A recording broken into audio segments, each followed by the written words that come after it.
Easter morning. I stood in my kitchen with hot coffee when Mom called. Her voice was cold, rehearsed. "We are canceling dinner this year." No apology, no rain check. My stomach dropped to the floor. 3 hours later, she accidentally called me back. Through the silence, I heard silverware clinking, laughter, and my father leading a prayer. They were all there, and I heard them use my name as their excuse. My name is Zoe Foster, and I am 33 years old. I live alone in a quiet, one-bedroom condo in Milwaukee, and I work as an internal risk management specialist for a company called Redwood Atlas Solutions. My job is entirely about anticipation. I look at spreadsheets, project timelines, and operational workflows, and I search for the hairline fractures that everyone else is too busy or too optimistic to see. I am paid a decent salary to ask the question nobody wants to hear. What happens if this breaks? What happens if the data is wrong? What happens if the person we trust to hold the safety net is actually asleep? I am good at my job because I am boring. I am stable. I do not like noise. I do not like drama. And I prefer the predictability of a spreadsheet to the chaos of human interaction. However, my ability to spot a disaster before it happens apparently stops at the threshold of my own family. I grew up in the suburbs of Briar Glen, just outside of Indianapolis. It is the kind of neighborhood where the lawns are manicured to within an inch of their lives, and the mailboxes are painted in matching shades of beige and slate gray. In the Foster household, appearances were not just important. They were the only currency that mattered. My father, Elliot, was the benevolent patriarch. The man who shook hands firmly and opened doors for ladies. My mother, Kara, was the director of the production. She curated our lives like a museum exhibit. Then there was my older sister, Madison. Madison was the golden child, the one who could do no wrong, the one whose sneezes were treated like operatic performances. And Tyler, my younger brother, was the baby, the one who was perpetually indulged and protected from the consequences of his own mediocrity. And then there was me, Zoe, the middle piece of the puzzle that did not quite snap into place. I was the easy one, the low-maintenance model. I was the daughter who did not demand expensive dance lessons, who did not crash the family car, and who did not need to be bailed out of trouble. In a family that thrived on high-stakes emotional performance, my lack of drama made me invisible. I was the beige paint on the wall behind the vibrant portrait. I learned early on that the best way to survive in the Foster house was to be quiet, to be helpful, and to never, ever make a scene. Keep the peace, don't rock the boat, yield so things remain soft. Those were the silent mantras I lived by. Easter was never just a holiday for my mother. It was a holy crusade. It was the Super Bowl of domestic perfection. Every year, the house in Briar Glen was transformed into a pastel wonderland. The dining table was set with the good china, the silver that had to be polished by hand, and napkins folded into shapes that defied the laws of physics. It was a stage, and we were the actors. We were required to be there. Smiling, dressed in our Sunday best, ready to pose for the photos that would be posted on social media to prove to the world that the Fosters were happy, successful, and whole. Last year, the script was supposed to be the same as it had been for 3 decades. I had prepared for it with the diligence of a soldier preparing for inspection. I had baked a carrot cake from scratch, using a recipe that involved grating 6 cups of fresh carrots and an obscene amount of cream cheese for the frosting. I had wrapped gifts for Madison's children, careful to buy exactly what was on their wish lists so I would not be accused of not knowing them well enough. I had fueled up my car the night before. I had planned to leave Milwaukee at 9 in the morning to ensure I arrived in Briar Glen by noon, giving me plenty of time to help Mom in the kitchen before the 2 o'clock dinner. The morning of Easter Sunday broke cold and gray over Milwaukee. I was awake by 7. The apartment was silent, save for the hum of the refrigerator and the brewing coffee maker. I felt a familiar knot of anxiety in my stomach. The specific dread that reserves itself for family gatherings. It is the feeling of putting on a corset that is slightly too tight. You know you can breathe, but you have to be conscious of every breath. I was standing in my kitchen, holding a mug of coffee that was still too hot to drink. The carrot cake sat on the counter in a plastic carrier, looking innocent and festive. I was mentally running through the checklist. Gas in the car, check. Dress pressed, check. Anxiety medication taken, check. I was ready to play my part. I was ready to drive 3 hours south, smile until my cheeks hurt, nod politely while Madison bragged about her husband's promotion, and laugh when Tyler made jokes at my expense. That was the deal. That was the cost of admission to the family. Then, my phone rang. I looked at the screen. It was 8:07 in the morning. The caller ID said, "Mom." A spike of adrenaline hit me. My mother never called this early on a holiday unless it was a catastrophe. Usually, she was too busy screaming at my father about the placement of the floral arrangements to pick up a phone. I assumed someone had died, or the oven had exploded, or Madison had announced she was not coming, which would have been a tragedy of Shakespearean proportions. I slid the icon to answer and pressed the phone to my ear. "Happy Easter." "Mom," I said, trying to inject a cheerfulness I did not feel into my voice. "I am just about to head out. I should be there by—" "Cancel dinner," she said. Her voice cut through my sentence like a guillotine. It was not panicked. It was not tearful. It was cold, concise, flat. It sounded like she was reading a headline from a newspaper she did not find particularly interesting. I blinked, staring at the white cabinets of my kitchen. "What?" "We are canceling Easter dinner this year," she repeated. The cadence was exactly the same, no inflection. "I am tired. It is too much work. Do not come down." My brain, usually so good at processing data, stuttered. This did not make sense. My mother once hosted Thanksgiving with walking pneumonia because she refused to let my aunt take over the turkey duties.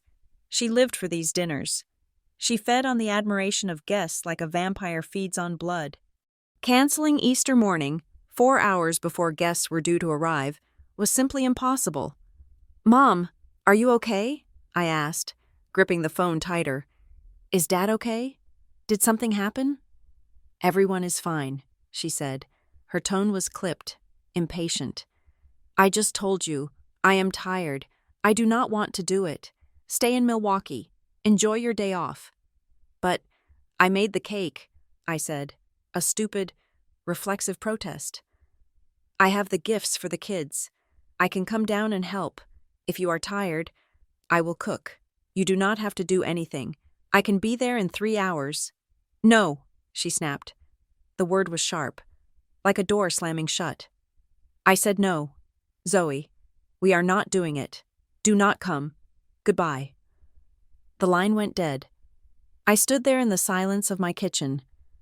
The phone still pressed to my ear. The disconnection tone hummed, a lonely, electronic sound. I lowered the phone and looked at the screen. Call ended. Duration, 42 seconds. I looked at the carrot cake. I looked at the bag of gifts by the door. I looked at the coffee in my hand.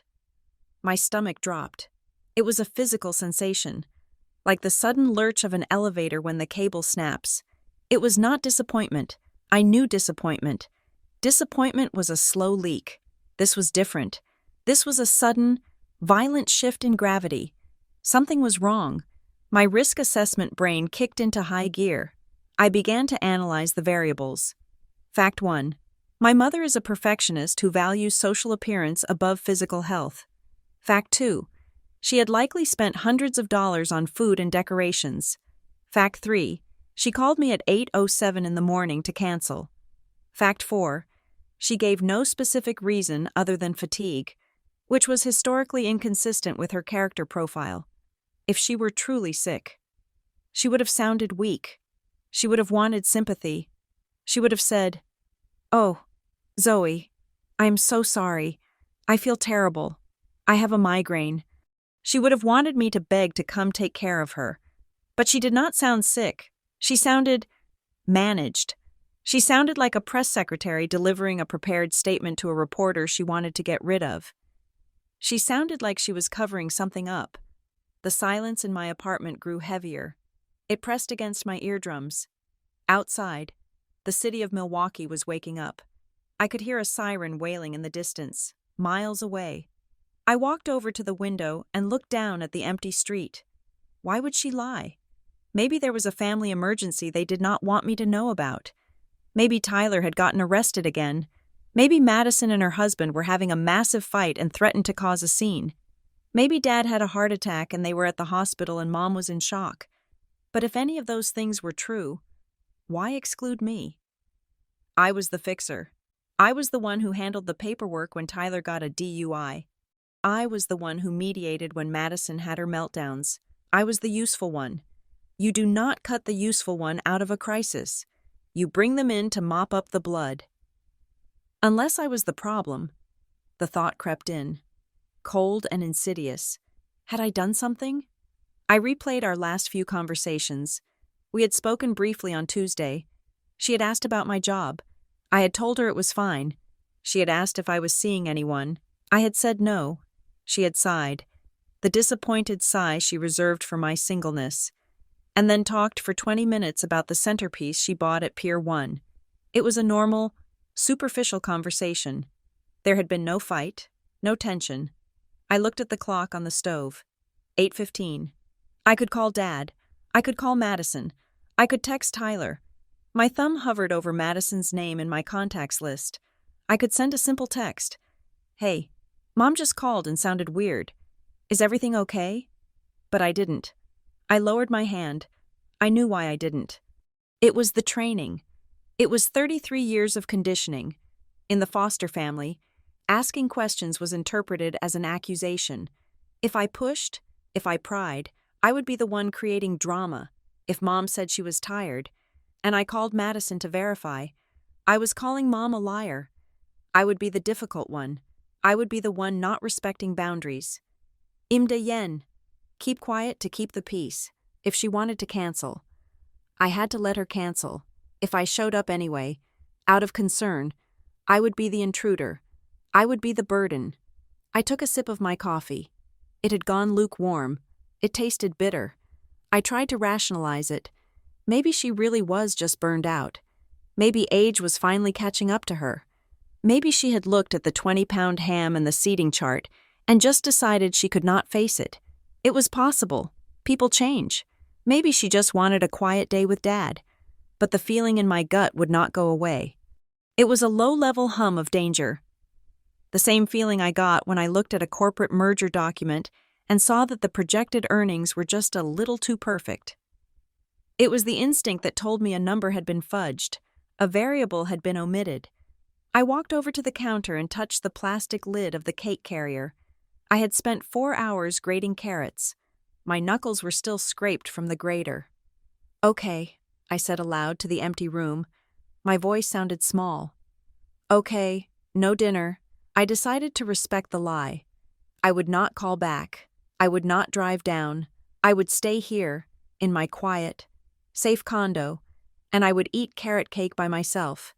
And I would pretend that I did not feel like I had just been fired from my own family. I spent the next 3 hours moving through my apartment like a ghost. I unpacked my bag. I put the dress back in the closet. I turned on the television, but left the volume off. I sat on my beige sofa and stared at the screen, watching news anchors mouth words I could not hear. The unease did not fade. It grew. It was a physical weight in my chest. I kept glancing at my phone, expecting it to ring again, expecting a text from Madison saying, "Just kidding. Mom is crazy. Get down here," expecting an apology. Nothing came. The silence was absolute.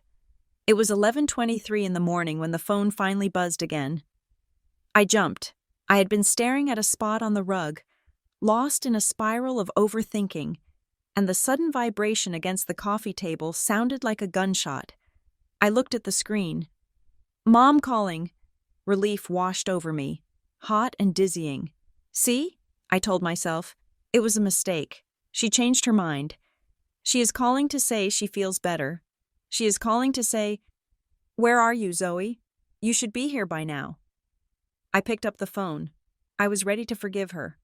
I was ready to jump in the car and speed down the highway, breaking every speed limit to get there. I was ready to be the good daughter. "Hello?" I said. Mom?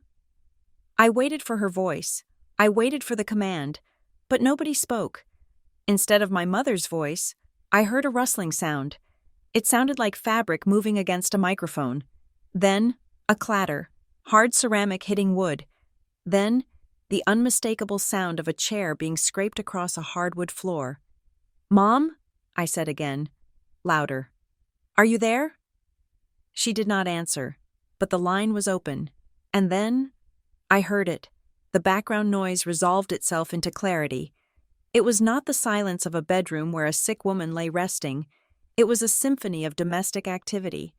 I heard ice cubes clinking into glass. I heard the low murmur of multiple conversations. I heard the high-pitched squeal of my niece, Madison's youngest daughter. No, honey, put that down. That is for the table, a voice said. It was Madison. Her voice was clear, bright, happy. Is the ham ready to come out? A deep voice asked. That was Tyler. Give it 5 more minutes, another voice answered. My mother, I froze. My hand gripping the phone turned ice cold. The blood drained from my face. I stood in the middle of my kitchen, paralyzed, as the realization hit me with the force of a physical blow. She had not hung up. She had butt dialed me. The phone was likely in her pocket. Or sitting face down on the table, she claimed she was too tired to set. They were having the dinner. They were all there. Madison, Tyler, the grandkids, probably Dad, probably neighbors. Everyone was there, except me. I should have hung up. A normal person with a shred of self-preservation would have hung up immediately to spare themselves the pain. But I was a risk manager. I needed data. I needed to know the extent of the damage. I needed to know if this was an oversight or an execution. So I pressed the phone harder against my ear. I stopped breathing. I became a statue, a silent witness to my own exclusion. All right, everyone, please find your seats, my father's voice boomed out. It was his company voice, the jovial, authoritative baritone he used when he wanted to impress people. Elliot, grab the wine. Madison, get the kids settled. It looks beautiful. Kara, a woman's voice said. I did not recognize it. A neighbor? A friend? You really outdid yourself with the lilies. Oh, stop it, my mother said, and I could hear the smile in her voice, that specific, preening smile she wore when she was being praised. It was nothing, just a little spring cleaning. Nothing. She called it nothing. The dinner she had told me was canceled, the dinner she claimed she was too exhausted to host. I listened as chairs scraped. I listened to the soft clinking of silverware. The atmosphere was festive, warm. It was the perfect Easter dinner I had been visualizing all morning. Let us pray, my father said. The chatter died down. I heard the shuffle of hands joining. I imagined them sitting around the long oak table, Dad at the head, Mom at the foot, Madison and her husband on one side, Tyler and his girlfriend on the other. The empty spaces filled with guests I did not know. Lord, my father began, we thank you for this bounty. We thank you for this gathering of family and friends. We thank you for the health of our children and the joy of this season. Bless this food to our bodies. He paused. And, he continued, his voice taking on a solemn, pious tone, we ask that you watch over those who could not be with us today. My heart hammered against my ribs. I waited. We miss Zoe, he lied, and we hope she finds the peace she is looking for. I gasped. The sound was involuntary. A sharp intake of air that felt like swallowing glass. The peace I'm looking for? Amen, the table chorused. Amen, my mother said. Then, the noise resumed. The clatter of forks. The passing of dishes. Pass the potatoes, please, Tyler said. So, the unknown woman's voice spoke up again. Zoe did not come down? Is she working? I held my breath. This was it. This was the moment of truth. No, my mother replied. Her voice was smooth, practiced. It was the voice of a woman who had rehearsed her lines in the mirror. She is not working. She called this morning. She said she was overwhelmed. She said she needed some space this year. You know how Zoe is. She prefers to be alone. I stared at the wall. My vision blurred. She called this morning. She had inverted the truth. She had taken the knife she stabbed me with and placed the handle in my hand. She was telling them that I canceled, that I rejected them. Yeah, Madison chimed in, and I could hear her chewing. Zoe is she is going through a phase. I think she gets like that, antisocial. We try to include her, but she just pulls away. Classic Zoe, Tyler laughed. She probably just wanted to stay home and reorganize her sock drawer. Fun sponge. Laughter, genuine, hearty laughter. The whole table laughed. They laughed at my expense. They laughed at the caricature they had drawn of me. The sad, lonely, antisocial spinster who rejected her loving family to be alone in her apartment. It wasn't malicious, exactly. It wasn't the laughter of villains in a movie. It was worse. It was the laughter of dismissal. It was the sound of a group of people who found my absence to be a relief. They weren't sad I wasn't there. They were happier without me. I was the buzzkill. I was the obligation. And now that I was gone, they could really enjoy themselves. I stood there, gripping the phone until my fingers turned white. I looked at the reflection of myself in the microwave door. I looked small. I looked stupid. I looked like a woman who had baked a cake for people who did not want her. The phone was still live. I could scream. I could yell. I can hear you! Into the receiver. I could shatter their perfect little brunch with the sound of my rage. But I didn't. I lowered the phone from my ear. My hand was shaking so badly I almost dropped it. I looked at the screen, at the timer counting up. 4 minutes and 12 seconds. I pressed the red button. The connection ended. The kitchen was silent again, but the silence was different now. Before, it had been the silence of confusion. Now, it was the silence of a tomb. I looked at the carrot cake one last time. Then, with a movement that was slow and deliberate, I picked up the plastic carrier. I walked over to the trash can. I stepped on the pedal.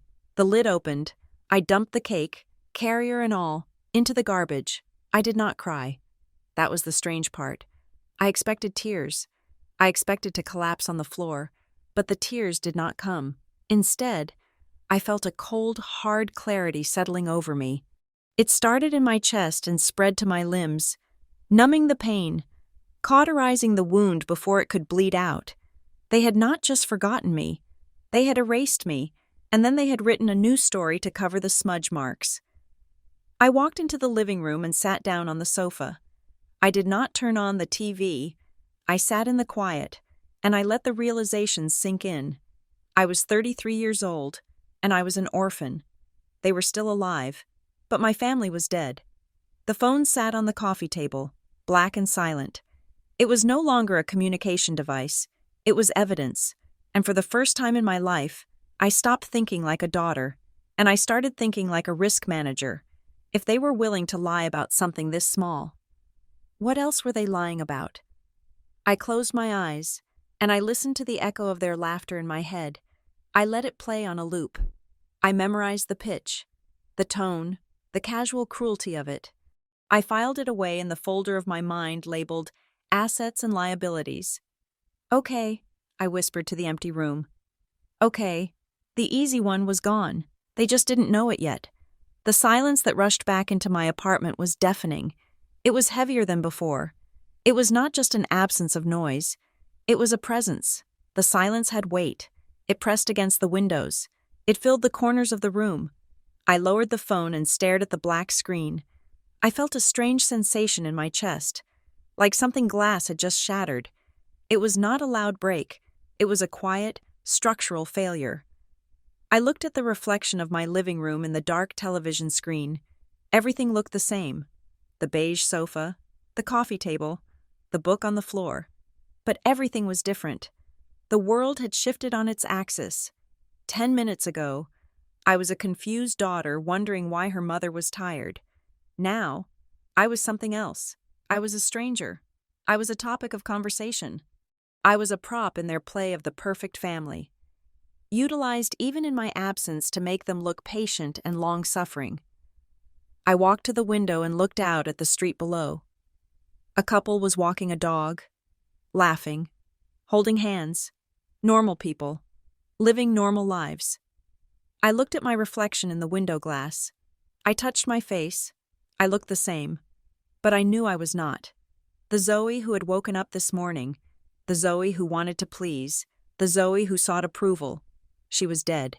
She had died somewhere between the prayer and the deviled eggs. I did not cry. The tears I had expected earlier were gone, evaporated by the heat of a cold. White rage. It was a quiet rage. It was the kind of rage that does not burn bridges. It builds walls. My mother had rehearsed that lie. She called this morning. She said she wanted to be alone. It was too perfect, too ready. They had planned this. They had discussed it. They had agreed on the story before the guests arrived. I was not just excluded.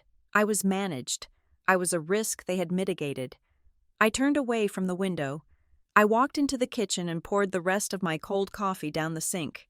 I watched the brown liquid swirl away, disappearing into the drain. I rinsed the cup. I placed it in the dishwasher. I wiped the counter. I was a risk management specialist. That was my job. I identified threats. I assessed liabilities. I mitigated damage. For 33 years. I had thought the threat was outside the house. I had thought the safety was inside. I had been wrong. The data was now in. The liability was the family itself. I looked at the phone sitting on the counter. It was silent now, but the damage was done. The mirror had cracked, and no amount of glue, no amount of apologies, no amount of imdayen was ever going to fix it. I sat down at my kitchen table, in the silence, and I waited for the feeling to pass. But it did not pass. It settled in, hard and cold, like a stone in my gut. And I knew, as the sun began to set on that empty Easter Sunday, that I would never sit at that table with them again. Not really. I might physically be there in the future, but the Zoe they knew was gone. They had laughed her out of existence. The phone remained silent. No one called back to see if I had picked up. No one noticed the line had been open.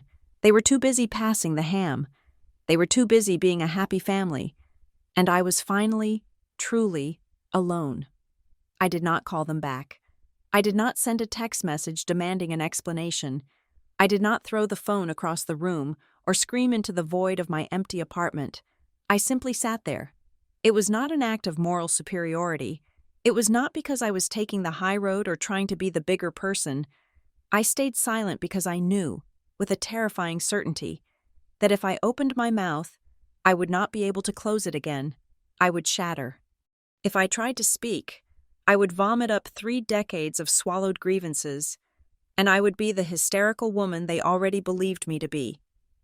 So, I did nothing. The rest of Easter Sunday passed in a blur of gray light and suffocating silence. I sat on the beige sofa in front of the television, but I never turned it on. I watched the reflection of the room darken as the sun moved across the sky. I watched the shadows lengthen and stretch across the floorboards like long, thin fingers.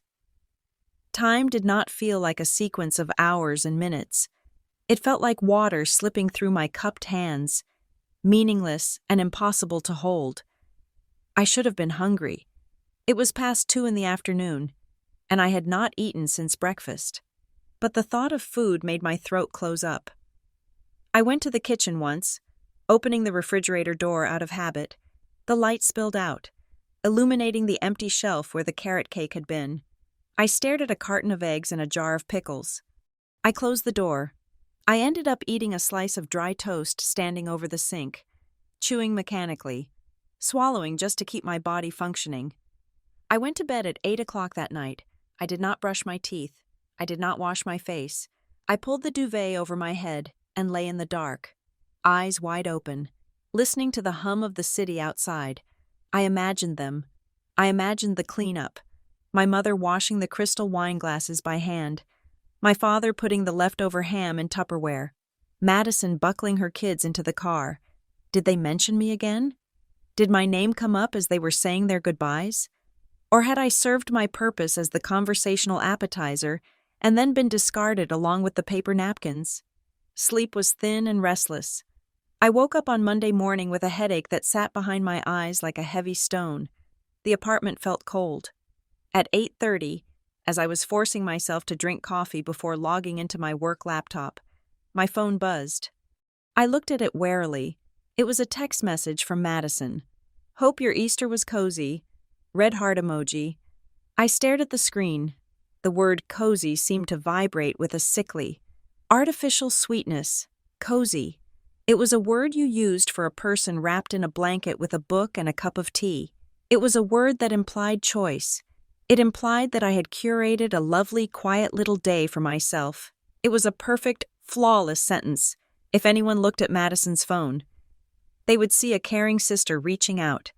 They would not see the woman who had laughed yesterday when her husband joked about my disappearance. It was a sticker placed over a bullet hole. I did not reply. 2 hours later, a voicemail notification popped up. It was my mother. She had called while I was in a Zoom meeting with the actuarial team. I felt a spike of nausea as I pressed play. I held the phone to my ear. Bracing myself for the apology, I was ready for the excuse. I was ready for her to say, "I am so sorry. We ended up having people over last minute. It was chaotic." "Hi, Zoe," her voice chirped. It was her breezy, mid-morning voice. "Just wanted to check in. I hope you got some rest yesterday. We missed you. Talk soon. Love you." Click. I sat in my ergonomic office chair, the silence of the room ringing in my ears. I replayed the message. "I hope you got some rest.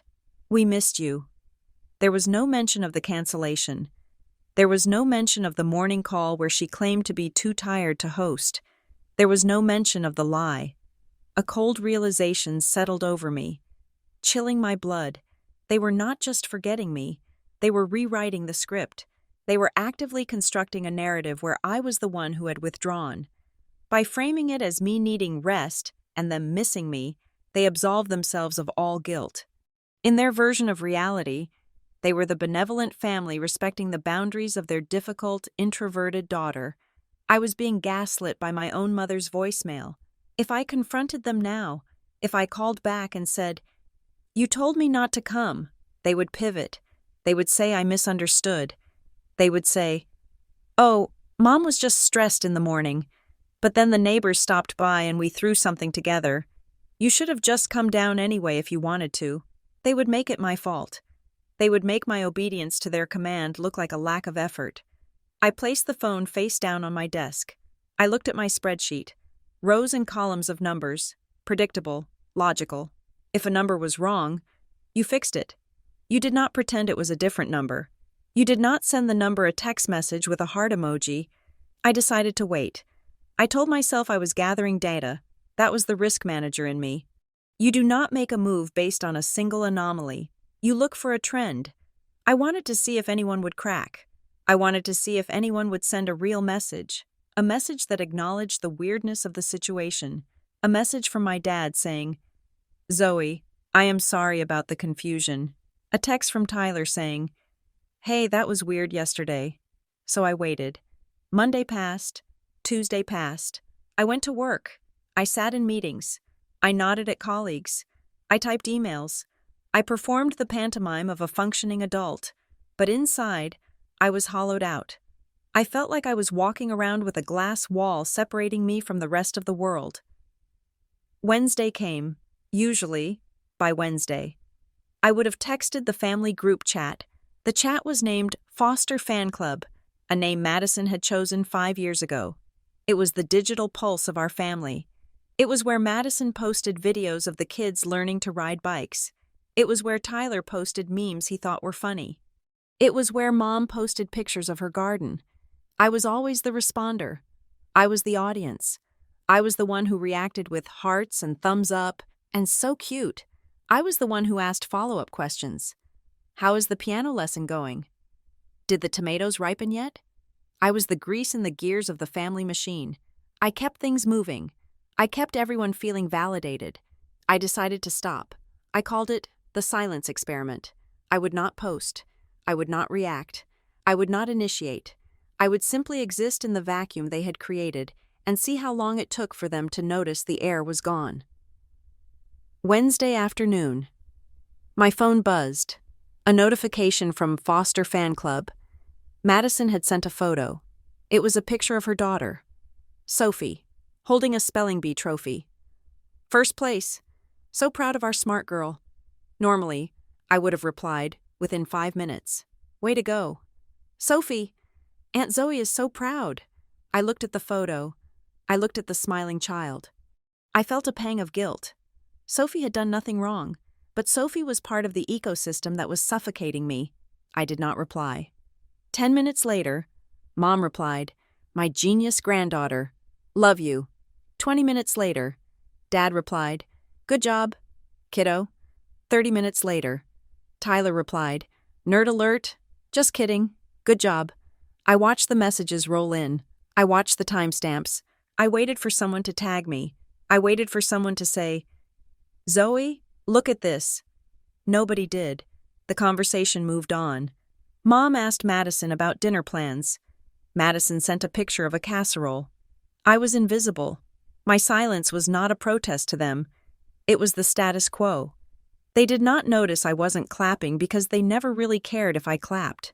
They only cared that there was applause. Thursday passed. The silence in my apartment grew heavier. But strangely, the panic began to subside. It was replaced by a dull, aching clarity. I realized that my role in the family was not daughter or sister. My role was audience member. I was there to witness their lives, to validate their successes, to absorb their anxieties, and to stay out of the way when the stage was full. I was an extra. I was a background character with no lines, expected to nod and smile in the blurry distance. Friday arrived. 5 days since Easter, 5 days since the canceled dinner. I sat on my balcony with a glass of wine.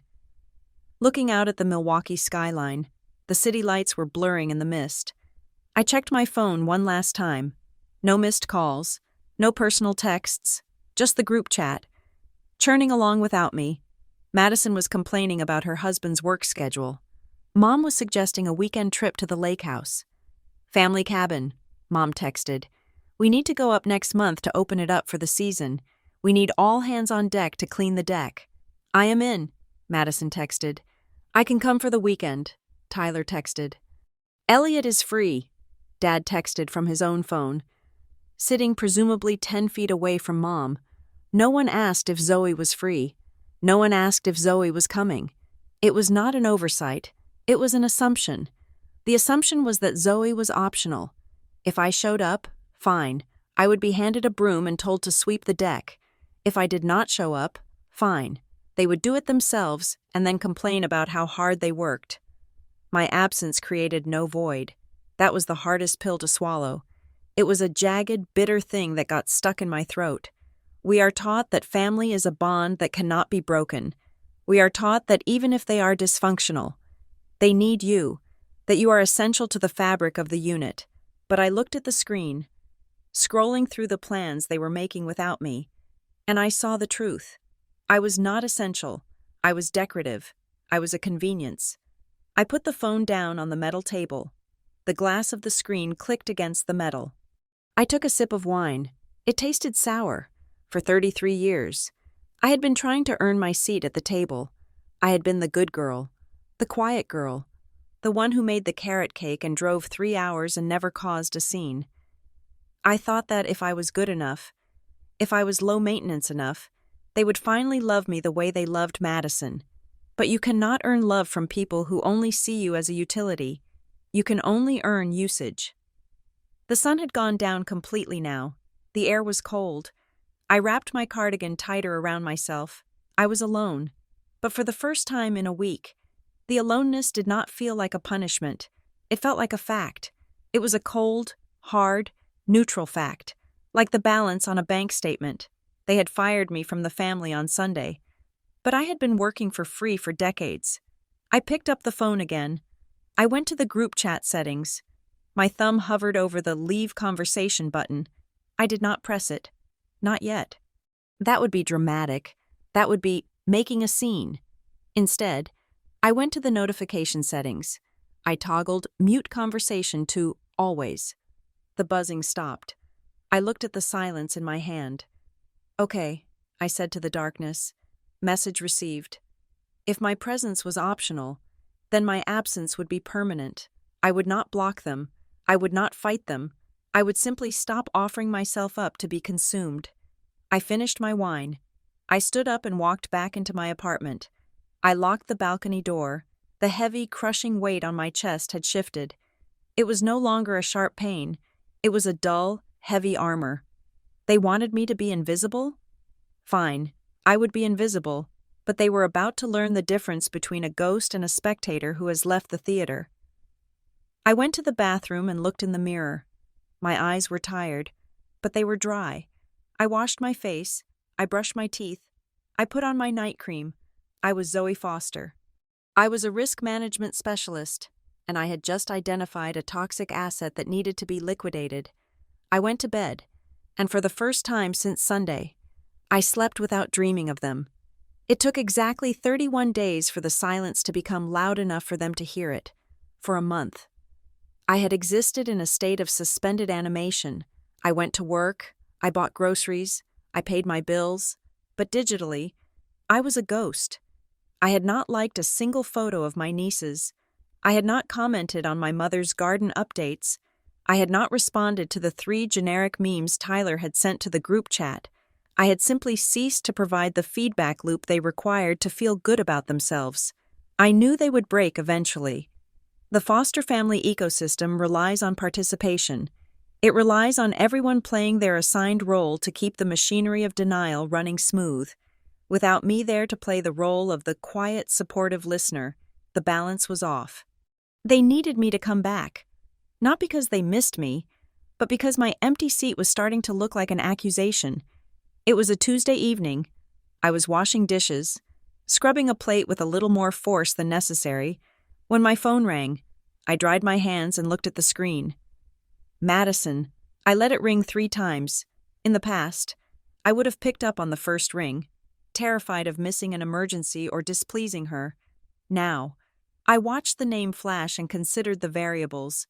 If I didn't answer, they would send the police for a wellness check just to prove a point. If I did answer, I had to be ready to engage. I swiped the green button and put the phone to my ear. I did not say hello. "Zoe?" Madison's voice was high, pitched in that specific frequency she used when she wanted something. It was her, "I am a reasonable person dealing with a difficult child" voice. "Are you there?" "I am here," I said. My voice was calm, steady. It sounded foreign to me. "Oh, thank God." She let out a dramatic breath. "We have been so worried. Mom is beside herself.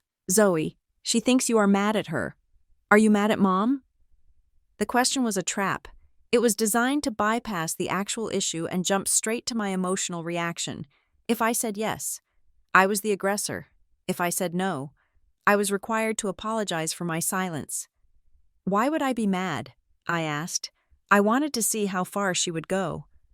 "Well, you know," she hesitated, the smooth veneer slipping for a fraction of a second. "Because you missed Easter. We know you get sensitive about holidays. Mom feels terrible that you spent the day alone. She thinks you are punishing her for not calling you back later in the day." I gripped the edge of the granite countertop. The audacity was breathtaking. It was architectural in its construction. They had spun a narrative where I was the one punishing them. "I did not spend the day alone," I said. "What?" She sounded confused. "But Mom said you were at your apartment. Did you go out? Did you see friends?" "I was at my apartment," I said. "But I was not alone. I was at the dinner." There was a silence on the other end of the line. It was a thick, heavy silence, the kind of silence that happens when a script goes off the rails. "I do not understand," Madison said, her voice dropping an octave. "What are you talking about?" "I heard the dinner." "Madison," I said. I did not raise my voice.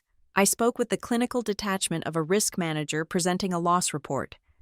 "Mom called me at 11:23 in the morning. She butt-dialed me.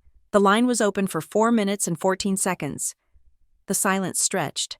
I counted the seconds in my head. 1, 2, 3, 4. I heard the forks hitting the plates, I continued, relentless. I heard Dad's prayer. I heard him ask God to give me peace. I heard Mrs. Higgins ask where I was, and I heard Mom tell the entire table that I had canceled, that I wanted to be alone, that I was overwhelmed. I paused. And then I heard you laugh. You told them I was going through a phase. You said I was antisocial. I waited. I expected a gasp. I expected an apology. I expected the sudden, horrified realization that they had been caught red-handed in a cruel, collective lie. But that is not what happened. "Oh," Madison said. That was it. Just, "oh." Then, I heard the shift. It was subtle. But I had studied these people for 33 years. I heard the mental gears grinding as she recalibrated her position. She realized she could not deny the fact. The digital record existed. So she had to attack the interpretation. "Zoe, honestly," she said, and her voice changed from concerned to dismissive. "You are making this into a way bigger deal than it is. It was just a miscommunication." "A miscommunication?" I repeated. "Mom called me at 8 in the morning and told me the dinner was canceled. Then she held the dinner anyway. That is not a miscommunication. That is a lie." "She did not want to hurt your feelings," Madison snapped.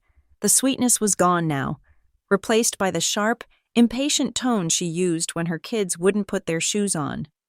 "Look, it was a last-minute decision. The neighbors came over, and Dad just threw some ham in the oven. It was not a formal thing. We thought, honestly, Zoe, we thought you would prefer it this way." "You thought I would prefer to be lied to?" "We thought you would prefer the quiet," she insisted. "You are always complaining about how loud the kids are. You always look miserable when you come down here. You sit in the corner and check your work emails. Mom thought she was doing you a favor by letting you off the hook. She was trying to protect you." I felt the blood rushing in my ears. This was the masterstroke. They were twisting the knife and telling me it was surgery. They were framing my exclusion as an act of benevolence. "So you mocked me at the table to protect me?" I asked. "You laughed at me to protect me?" "We were not mocking you," she sighed, a long, exasperated sound that vibrated through the phone. "We were just blowing off steam. God, Zoe, why do you have to take everything so personally? It was a joke. You have no sense of humor about yourself. That is exactly why Mom gets so stressed out when you are around. You walk around like a dark cloud, and everyone has to tiptoe around your feelings." My phone buzzed against my cheek. I pulled it away for a second to look at the screen. It was a text from Tyler. "Heard you are freaking out on Maddie. Chill out. Mom probably just thought you needed a detox from the family drama. LOL."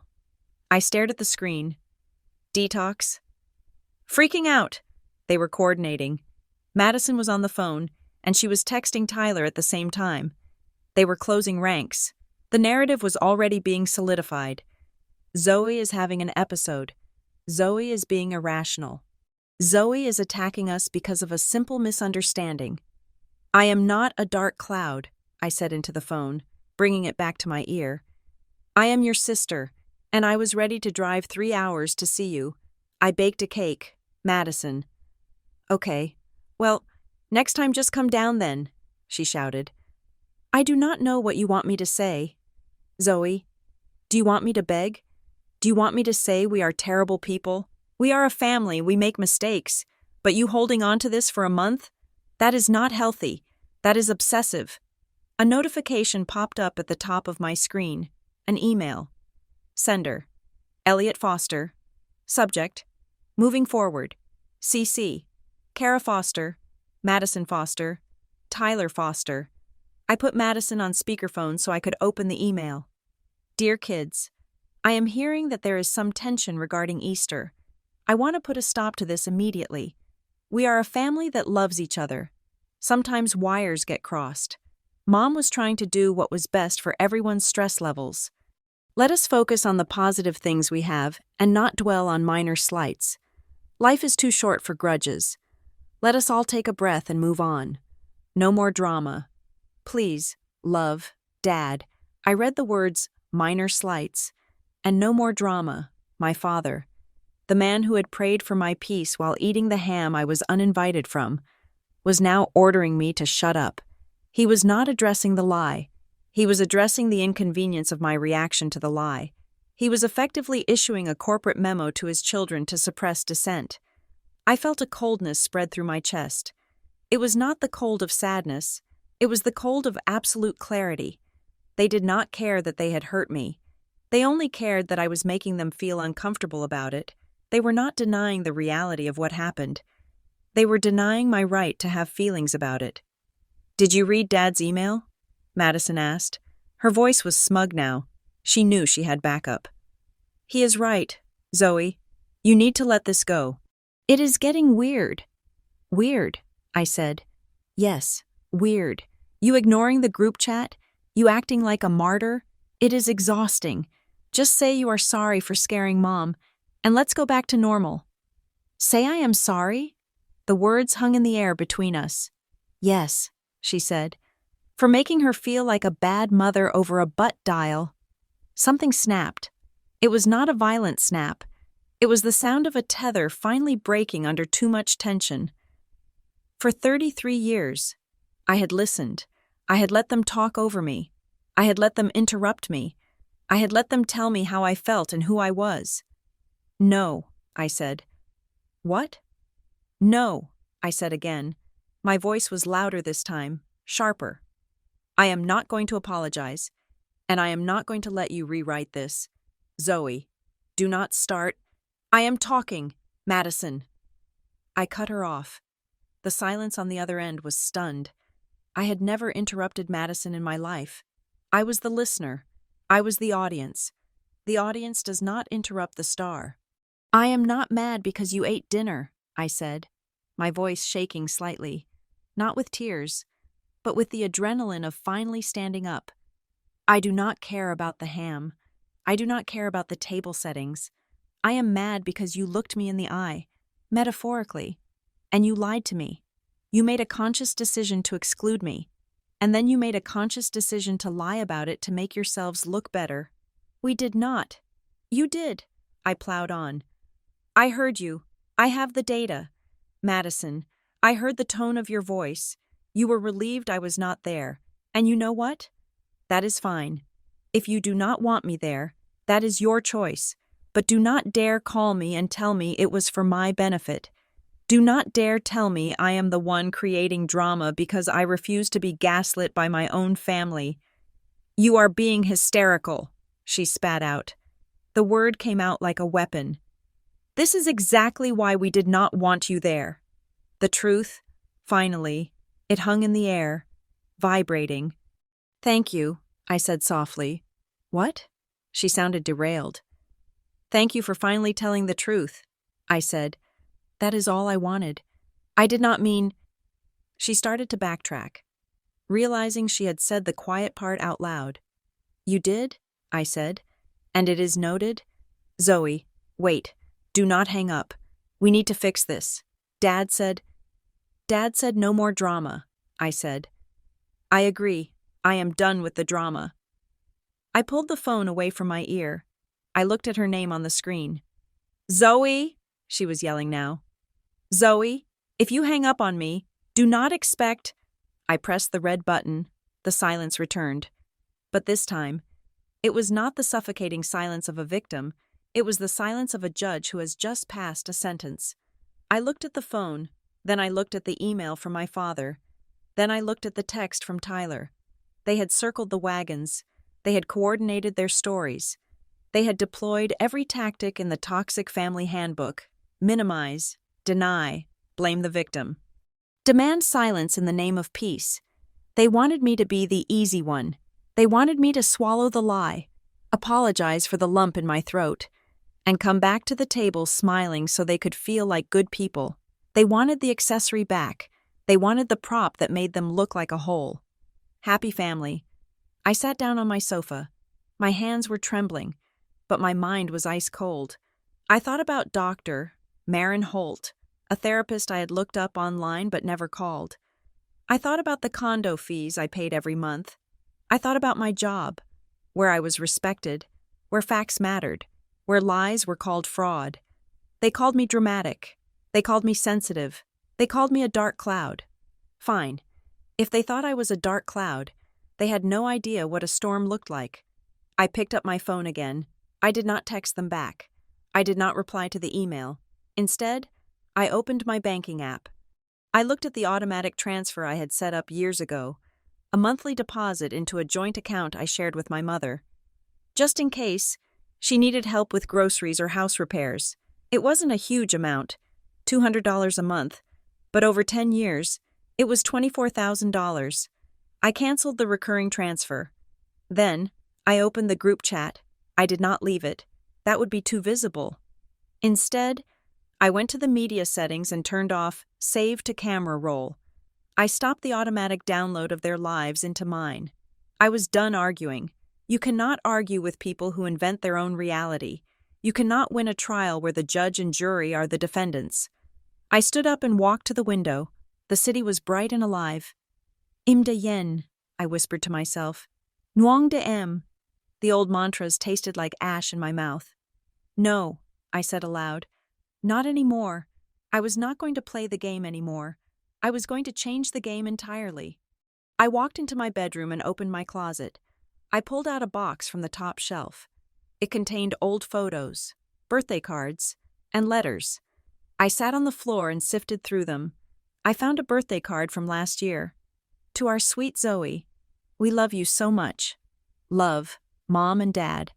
I looked at the handwriting. It was the same handwriting that would later sign the check for the garden soiree I wouldn't be invited to. I tore the card in half. The sound of the ripping paper was loud in the quiet room. It was a satisfying sound. I tore it again, and again, until it was just confetti. They thought the conversation was over because I hung up. They thought they had won because they had silenced me with their collective disapproval. But they were wrong. The conversation had not ended. It had just moved from the dining room table to a place they could not control. I was awake now, and for the first time in my life, I wasn't looking for their permission to exist. I was looking for the exit, and as I sat there amidst the shredded paper, a thought occurred to me. A cold, sharp realization that made the corners of my mouth turn up in a smile that didn't reach my eyes. If I was truly optional, then they wouldn't mind if I exercised my option to disappear. But they would mind. Oh, they would mind. Because without the scapegoat, who would they blame for the rain? I stood up, brushed the paper scraps off my lap, and went to my computer. It was time to find a therapist, and it was time to check my credit report. Because if my family was capable of stealing my reality, I needed to make sure they weren't stealing anything else. I typed in the URL for the credit bureau. I clicked Get Report. I waited for the page to load, the little spinning wheel turning like a countdown.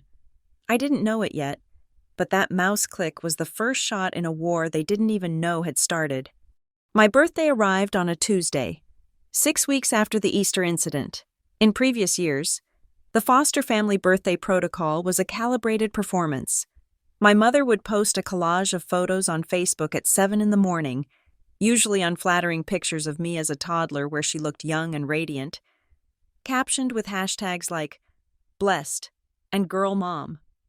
My father would call at lunch, asking me how the car was running before handing the phone to Mom. Madison would send a gift card to a coffee shop I did not go to, this year. The protocol was silence. I went to work. I sat at my desk. I monitored risk portfolios. I watched the clock on my laptop screen tick forward. 10 o'clock, noon, 3 o'clock. My colleagues took me out for a quick lunch. They bought me a cupcake with a single candle. I blew it out and wished for nothing. Because wishing implies you believe the universe is listening, and I was starting to doubt that premise. By 6 in the evening, I was back in my condo. I ordered Thai food and ate it out of the carton. I kept my phone on the coffee table. Screen up. I told myself I was not waiting for it to ring. I told myself I was indifferent. But the human heart is a stubborn muscle. It keeps pumping hope, even when the brain has severed the supply. 7 o'clock passed. 8 o'clock. At 9 o'clock. I received a notification from my dentist wishing me a happy birthday. At 10 o'clock. A generic email from an online clothing retailer offered me 15% off. The silence from Briar Glen was loud. It was a tactical silence. It was a silence designed to teach me a lesson. They were punishing me for the crime of hearing them insult me. They were waiting for me to break, to call them in tears, to beg for their acknowledgement. I poured myself a glass of wine and watched a documentary about deep-sea creatures that live in the dark. I felt a kinship with them. At 11:58 at night, 2 minutes before my birthday ceased to exist, my phone buzzed. It was a text from Madison. Happy B-Day, followed by a single emoji of a slice of cake. No love you, no sorry we missed you, no capitalization of the word birthday, just the bare minimum effort required to say she had done it. It was a digital crumb thrown at a starving dog, timed specifically to make sure I knew I was an afterthought. She had likely set an alarm, or maybe she had been lying in bed, scrolling through Instagram, and suddenly remembered. Oh, right, Zoe exists. I looked at the text. I did not reply. I watched the time on my phone flip from 11:59 to midnight. My birthday was over, and with it, the last lingering fantasy that my family was just busy, or forgetful, finally died. The next morning, I woke up with a hangover, not from the wine, but from the grief. But grief, I was learning, has a shelf life. If you leave it out too long, it sours into something else, something harder. I went to work, I did my job, and during my lunch break, I made the mistake of opening Instagram. I had muted them, but I had not blocked them. It is a modern form of self-harm, checking on the people who hurt you. I navigated to my mother's profile, and there it was, the family spring brunch. It had happened 2 weekends ago. I scrolled through the carousel of photos. The weather in Indianapolis had been beautiful. The patio was decked out in fresh linens. There were platters of fruit, quiches, and mimosas. I saw my father grilling sausages.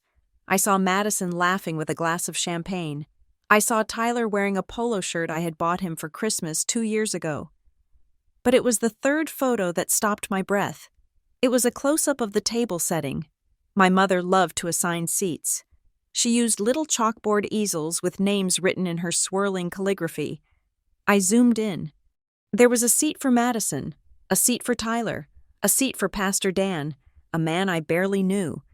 And at the end of the table, there was a low stool set up with a fancy bowl and a chalkboard sign that read, Buster. Buster is the neighbor's golden retriever. They had made a place setting for a dog. I stared at the screen until the pixels blurred. They had invited the neighbor's dog. They had written his name in calligraphy. They had likely fed him sausage and patted his head and called him a good boy. A dog had a seat at the table. I did not. I felt a laugh bubble up in my throat. A dry, jagged thing. It was absurd. It was grotesque. It was so perfectly, violently insulting that it almost felt like art. They were not just excluding me. They were replacing me with a pet. A dog is easy. A dog does not have opinions. A dog does not get butt-dialed and hear the truth. A dog just wags its tail and eats what it is given. I see, I whispered to my empty office.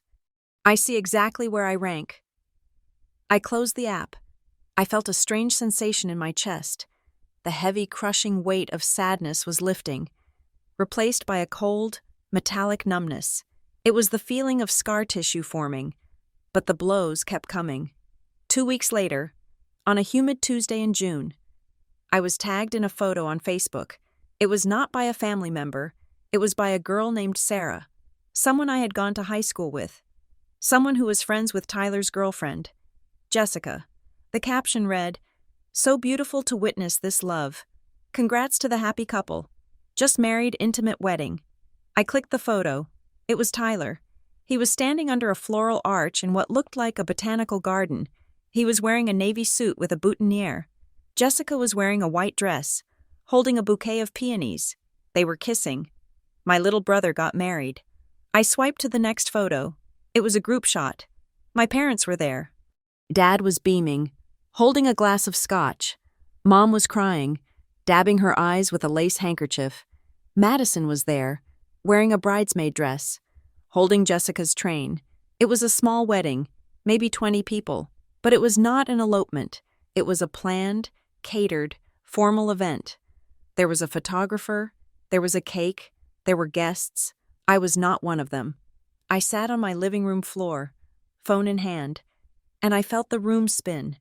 Tyler, the boy I had tutored in math, the boy I had picked up from parties at 2 a.m. so he wouldn't get in trouble with Mom and Dad, the boy I had defended when he crashed Dad's car. He had gotten married, and he hadn't even told me. I checked the date of the post. It was yesterday. I went to my text thread with Tyler. The last message was from me, sent 2 months ago. "Hey, heard you got a promotion. Congrats." He had replied with a thumbs-up emoji. I realized then that the detox text he had sent Madison wasn't a joke. It was policy. They had collectively decided that I was a liability. I was the dark cloud that might rain on their parade. So they simply cut me out of the weather pattern. I imagined the conversation.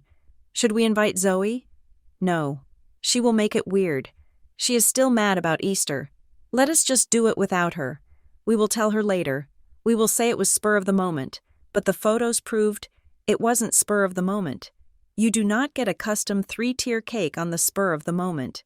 My mother texted me 2 days later. "Hi, honey. Look at the hydrangeas in the garden. They are blooming like crazy this year. Hope work is good." Attached was a photo of a blue flower bush, short, sweet, slippery. It was a text designed to maintain the facade, if I replied. "Nice flowers."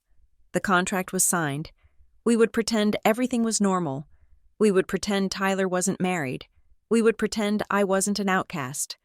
If I replied, "Why didn't you tell me Tyler got married?" I would be the aggressor. I would be ruining her nice moment about the hydrangeas. She was baiting me. She was daring me to bring it up so she could accuse me of being dramatic again. I did not reply. Instead, I went to my closet. I pulled down the heavy plastic bin labeled memorabilia. I sat on the floor and opened it. The smell of old paper and dust rose up. I took out the photo albums. I started looking, really looking. I flipped through pages of high school graduation. There was Madison, center stage, holding her diploma, beaming. Mom and Dad were flanking her, arms wrapped tight around her. Then I found a photo of my graduation. I was holding my diploma. Mom was looking at her watch. Dad was looking away, talking to someone off camera. I flipped to a vacation album from a trip to Florida. There were dozens of photos of Tyler and Madison building a sandcastle. Where was I? I found me. I was in the background, sitting on a towel, holding the bags. I found a picture of Christmas 5 years ago. The family was gathered on the sofa. Madison, Tyler, the grandkids, the parents. Everyone was squeezed in tight. I was taking the picture. I went through album after album. I was looking for evidence of hatred. I was looking for the scowl, the glare, the visual proof that they despised me. I didn't find it. What I found was far worse. I found indifference. I was there, but I was not present. I was the extra piece of furniture in the room. I was the person holding the coats.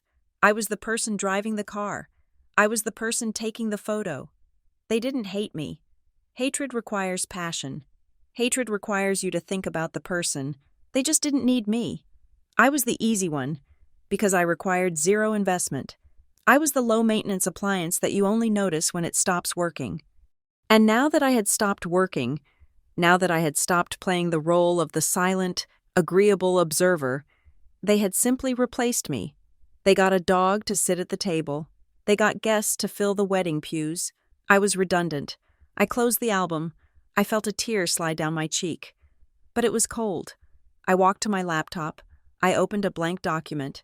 I started to type. Dear Mom, Dad, Madison, and Tyler. I know about the wedding. I saw the pictures. I know about the brunch. I saw the dog. I typed for an hour. I poured it all out. I explained how it felt to be the one who remembered everyone's birthday but received a text at midnight. I explained how it felt to hear them laugh at me. I explained that I wasn't angry. I was heartbroken. I explained that all I ever wanted was to be seen. I wrote 3,000 words. It was a beautiful letter. It was articulate, raw, and devastatingly honest. Then, I stopped. I looked at the cursor blinking at the end of the last sentence. Please just tell me why. I read it again. Please. The word made me sick. Why was I begging? Why was I asking for an explanation from people who had already given me their answer in the form of a silence so loud it deafened me? If I sent this letter, they wouldn't read it with empathy. They would read it as an attack. They would scan it for ammunition. They would screenshot it and send it to each other with captions like, "She is spiraling," or "See, drama." Sending this letter was not an act of self-expression. It was an act of submission. It was handing them a weapon and asking them to hit me with it one more time. If you have to write a letter to explain to your family why they should treat you with basic human decency, the letter is already useless. The problem isn't your inability to explain. The problem is their inability to care. I pressed keys on my keyboard. Control, A, delete. The screen went white. The words were gone, and with them, the last tether snapped. I didn't need to send the letter. Writing it was the closure. Deleting it was the liberation. I picked up my phone. I opened the Foster Fan Club group chat. I did not write a goodbye message. I did not announce my departure. Announcements are for people who want to be stopped. I tapped the 3 dots in the corner. I scrolled down. Delete and leave conversation. A pop-up asked, "Are you sure?" "Yes," I said aloud. "I am sure." I tapped delete. The thread vanished. The history of memes, guilt trips, and performative happiness was gone. Then I went to Instagram. I went to Madison's profile. Mute stories, mute posts. I went to Mom's profile. Mute stories, mute posts. I went to Tyler's profile. Mute stories, mute posts. I did not block them. Blocking is a reaction. Blocking shows you are affected. Muting is a silence. Muting means they are screaming into a void that I no longer monitor. I put the phone down. I expected to feel panic. I expected to feel the phantom limb syndrome of losing my family. But what I felt was space. The noise in my head stopped. The constant low-level anxiety about what they were thinking, what they were doing, whether they were mad at me. It just ceased for the next week. I lived in a strange, quiet calm. It was the calm of a survivor who has washed up on an island. I was alone, yes, but I was safe. No one was laughing at me. No one was lying to me. I stopped checking the mail for an invitation to the wedding that had already happened. I stopped checking my phone for texts that wouldn't come. The pain changed shape. It went from a sharp, stabbing wound to a dull, heavy ache. It was like a chronic knee injury. It was there. It made walking a little harder. But I could live with it. I started to say of course instead of why. Why didn't they invite me? Of course they didn't. Why did they invite the dog? Of course they did. Why doesn't Mom care? Of course she doesn't. Acceptance is a powerful drug. It numbs the nerves. I focused on my life in Milwaukee. I went to the gym. I cooked elaborate meals for one. I started reading books again. I was building a fortress of solitude, brick by quiet brick. And just as I was beginning to feel stable, just as I was beginning to believe that the worst was over, and I could simply fade away into a benign estrangement, the pebble dropped. It was a Thursday morning. I was at work, drinking coffee, reviewing a risk assessment for a logistics merger. My personal email pinged. It was a notification from a credit monitoring service I had signed up for years ago and largely ignored. Alert. New inquiry on your credit report. I frowned. I hadn't applied for anything. I hadn't moved. I hadn't bought a car. I clicked the link. I logged in, expecting to see a mistake, or maybe a soft inquiry from a credit card company offering me a new rate. The dashboard loaded. Hard inquiry. Date, April 10th. I stared at the date. April 10th. That was the week after Easter. That was the week of the canceled dinner. I looked at the name of the institution making the inquiry. Silver Pines Lending Group. I froze. Silver Pines. My family had a cabin at a lake called Silver Pines. My grandfather had built it. It was where we spent summers. It was the only place where I had happy memories of my childhood. Why was a lending group checking my credit? I read the details. A hard inquiry meant someone was applying for credit using my social security number. Someone was trying to take out a loan, or a mortgage, or a line of credit, and they were doing it in the name of Zoe Foster. My heart began to race, not with the anxiety of rejection this time, but with the cold, sharp adrenaline of a threat.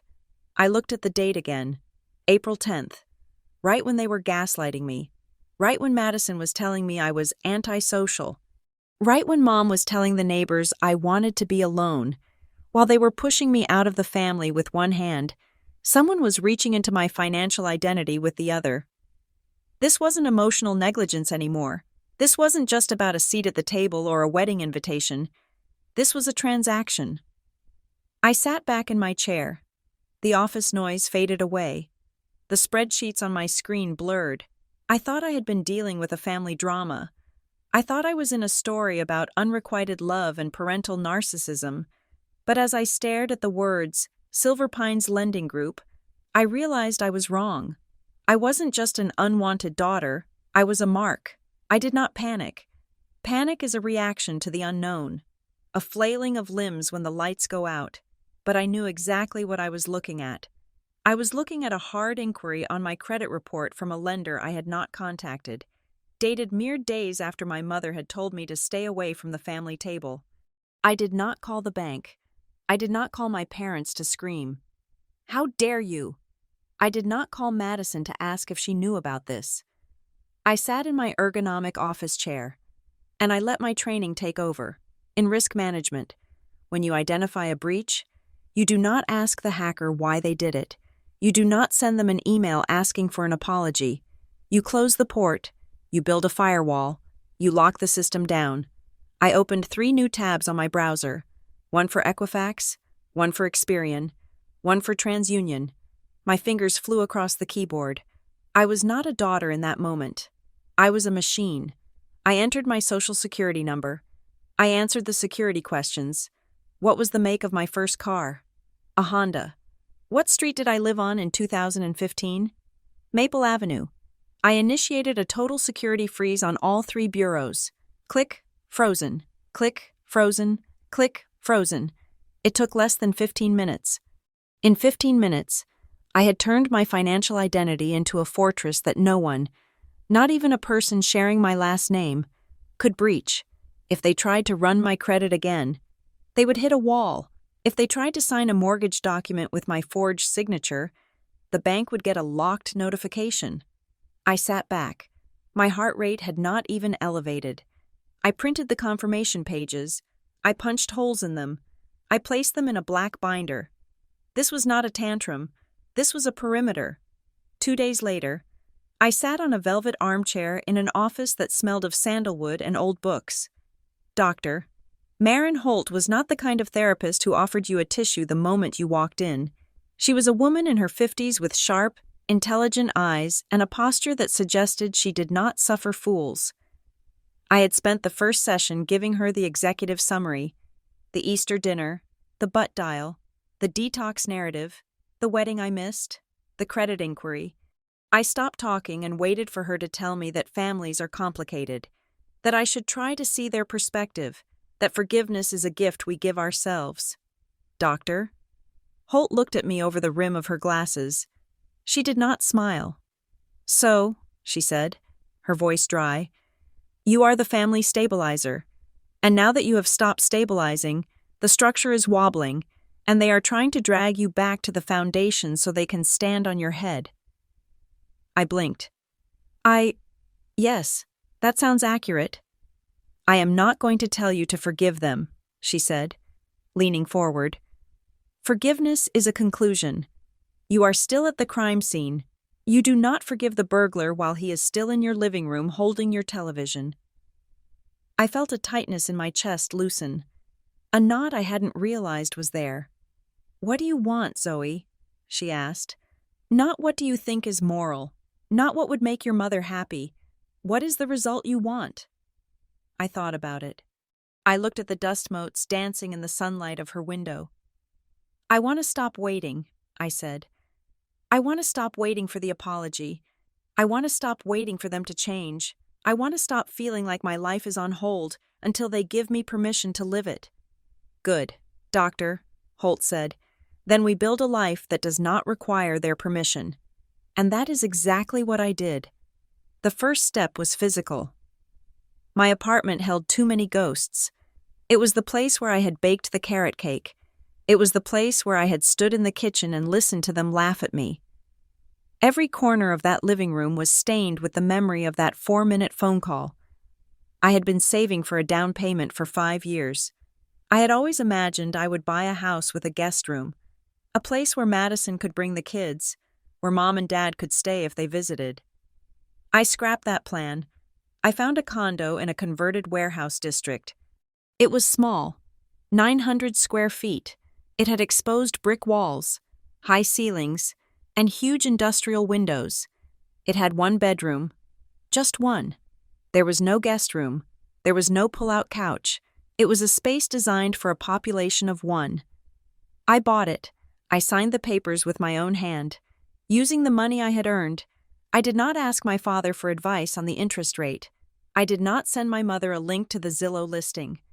The day I got the keys, I walked into the empty space. It echoed. It smelled of fresh paint and possibility. I stood in the center of the living room and spun around. No one knew where I was. For the first time in 33 years, my location was data that belonged exclusively to me. I moved in on a rainy Tuesday. I unpacked my books. I hung my art. I bought a rug that was completely impractical, white and fluffy, because I didn't have to worry about Madison's kids spilling juice on it. Then, I started to reclaim the hours. I had spent so much of my life keeping my evenings open, just in case. Just in case Mom called. Just in case Tyler needed help with a resume. Just in case, I filled the calendar. I joined a gym 3 blocks from my new condo.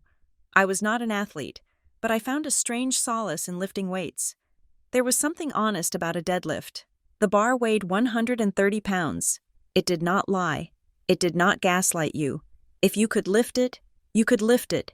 If you couldn't, you trained until you could. I learned to love the burn in my muscles. It was a pain I chose, a pain that made me stronger. Unlike the pain my family inflicted, which only made me smaller, I started cooking again. Not for holidays, not for approval. I cooked for myself. I roasted chickens with lemon and rosemary. I made risotto that required 40 minutes of stirring. I sat at my small round table, lit a candle, and ate slowly, tasting every bite. I learned that I liked spicy food, something my mother hated and never allowed in the house. I bought hot sauce. I bought jalapenos. I burned my tongue and smiled. I joined a trivia league at a local pub. I went alone the first night. Terrifying as it was, I ended up on a team with 3 strangers, a librarian, a mechanic, and a retired teacher. We lost horribly.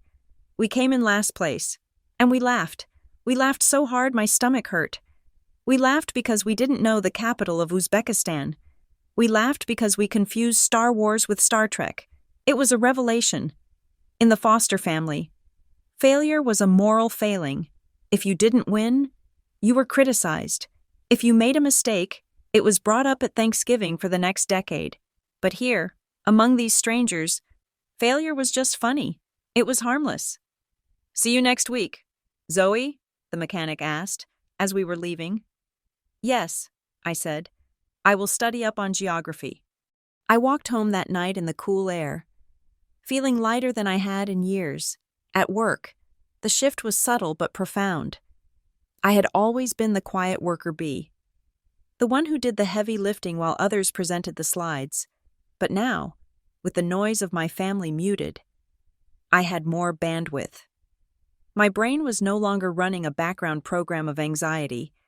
I volunteered for the implementation phase of the merger project, a massive, headache-inducing logistical nightmare that everyone else was avoiding. "Are you sure, Zoe?" my boss asked.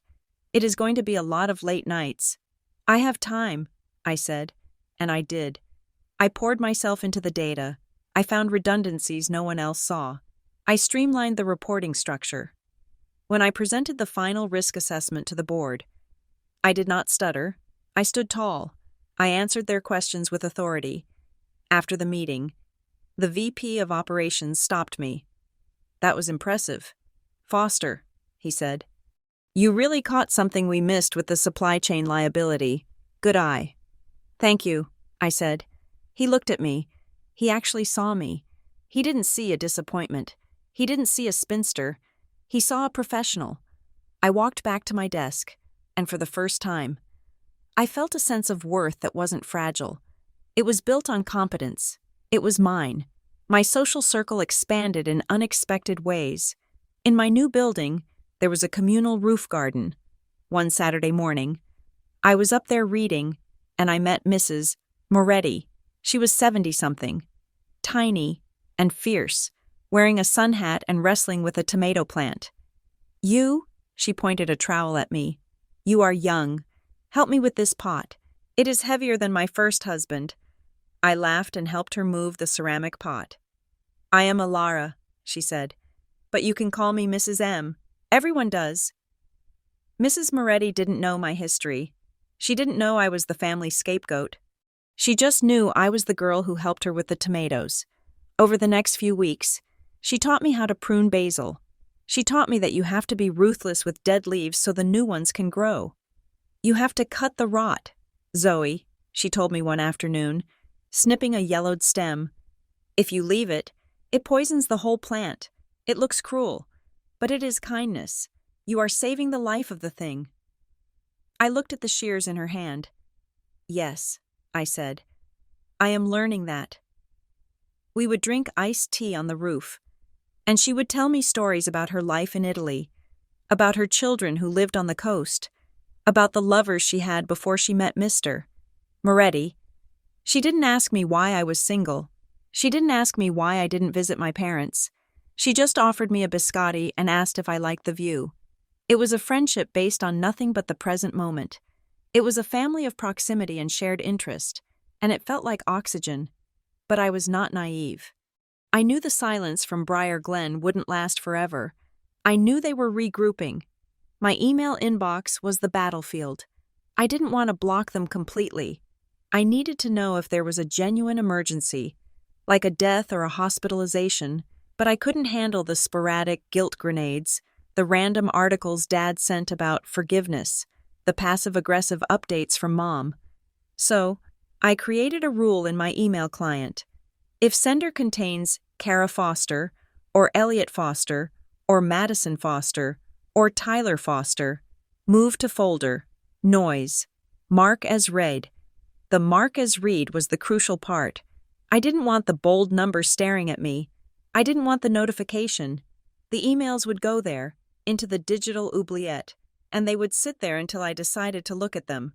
I controlled the valve. I checked the folder once a week, on Friday afternoons, with a glass of wine in hand. I scanned the subject lines. Checking in summer plans? Grandma's vase, are you okay? I didn't open them. I just scanned them for keywords like hospital, emergency, or police, seeing none. I closed the folder. It was an act of administrative hygiene. I was filing them away. The pain was still there. I won't lie and say I was healed. There were nights when I woke up at 3 a.m, reaching for a phone that hadn't rung. There were moments when I saw a mother and daughter having lunch at a cafe, laughing, and I had to look away because the envy was so sharp it felt like a physical cut. But the pain was changing. It was no longer a wild, thrashing thing that controlled my mood. It was becoming data. I started a document on my secure cloud drive. I called it the Ledger. I wasn't writing a diary. I was compiling a timeline. April 10th. Hard inquiry from Silver Pines Lending. Attempted use of SSN ending in 4589. May 12th. Tyler's wedding. No invitation received. Documented via Facebook photos. June 4th. Madison texted Happy B-Day at 11:58 p.m. I wrote it down dispassionately. I stripped the emotion out of it. I treated my own life like a case study. Why? Because I knew them. I knew their superpower was revisionist history. If I ever confronted them again, they would say, "We never did that," or "You are remembering it wrong," or "That didn't happen." They relied on my memory being fuzzy. They relied on my emotional instability to cloud the facts. So I kept the facts. I screenshotted the texts. I downloaded the credit report. I saved the photo of the dog at the table. I was building an archive of reality. I wasn't doing it to sue them. I wasn't doing it to publish a memoir. I was doing it so that I would never, ever let them convince me that I was crazy. Summer turned into autumn. The leaves in Milwaukee turned gold and crimson. The air got crisp. I was walking home from the gym one evening in late September. I felt strong. My legs were tired in a good way. I was thinking about the trivia night category, 1980s pop culture, and mentally rehearsing Madonna lyrics. I opened my mailbox in the lobby of my condo building. It was mostly junk mail, a flyer for a pizza place, a utility bill, and then I saw it. A square, cream-colored envelope. It was made of heavy, expensive cardstock, the kind you use for wedding invitations or gala fundraisers. My name was written on the front in black ink. Ms. Zoe Foster. I knew that handwriting. It was looping, elegant, and perfectly controlled. It was the handwriting that had signed my report cards. It was the handwriting that had written the cozy Easter lists. My mother. I stood in the lobby, the smell of floor wax and old mail in the air. The envelope felt heavy in my hand. It felt like a brick. I turned it over. The return address was embossed in gold foil. Mr. and Mrs. Elliot Foster, the Briar Glen Estate. I hadn't given them my new address. A chill ran down my spine, sharper than the autumn wind outside. I had frozen my credit. I had moved. I had muted them. But they had found me. I looked at the postmark. It was mailed yesterday. I didn't open it in the lobby. I took the elevator up to the 4th floor. I walked into my sanctuary. I put the pizza flyer on the counter. I held the cream envelope. This wasn't an email I could filter. This wasn't a text I could mute. This was physical. It was an intrusion. And more than that, it was a summons. You do not send an envelope like this to say hello. You send an envelope like this when you want an audience. I reached for the letter opener. A sharp, silver tool I kept on my desk. I slid the blade under the flap. Rip.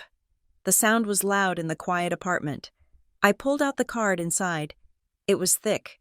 It smelled faintly of lavender. My mother's signature scent. I unfolded it. And as I read the words, I realized that my silence experiment was officially over.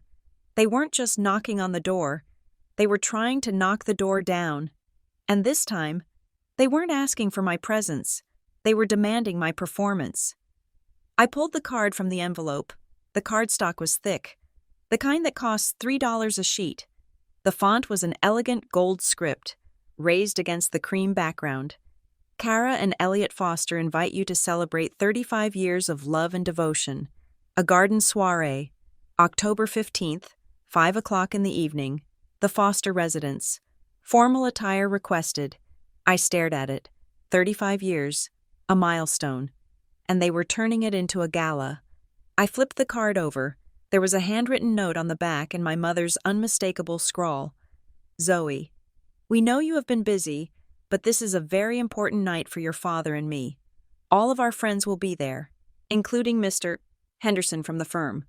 We expect you to be there to represent the family. Please do not make this difficult.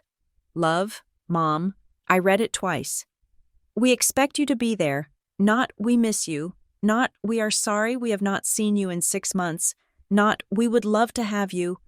We expect you. And the kicker? Please do not make this difficult. It was a preemptive strike. She was already framing my potential refusal as an act of aggression. If I said no, I was making it difficult. I was ruining their big night. There was no mention of the Easter dinner, no mention of the wedding I was excluded from, no mention of the dog at the table, just a command to return to the set because they needed an extra for the crowd scene. I felt a surge of nausea, hot and familiar. My instinct, the old Zoe instinct, was to panic. Oh God, I have to go. If I do not go, I am the bad daughter. Everyone will ask where I am. But then, my phone buzzed. It was a text from Madison. It had bypassed my mental filter because I was staring at the invitation, and the timing was too precise to be a coincidence.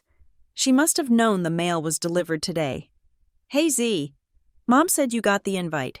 Hope you are coming. It is going to be huge. Also, totally random. But can you come a little early? We need you to sign some paperwork for the cabin. Just updating the deed or something.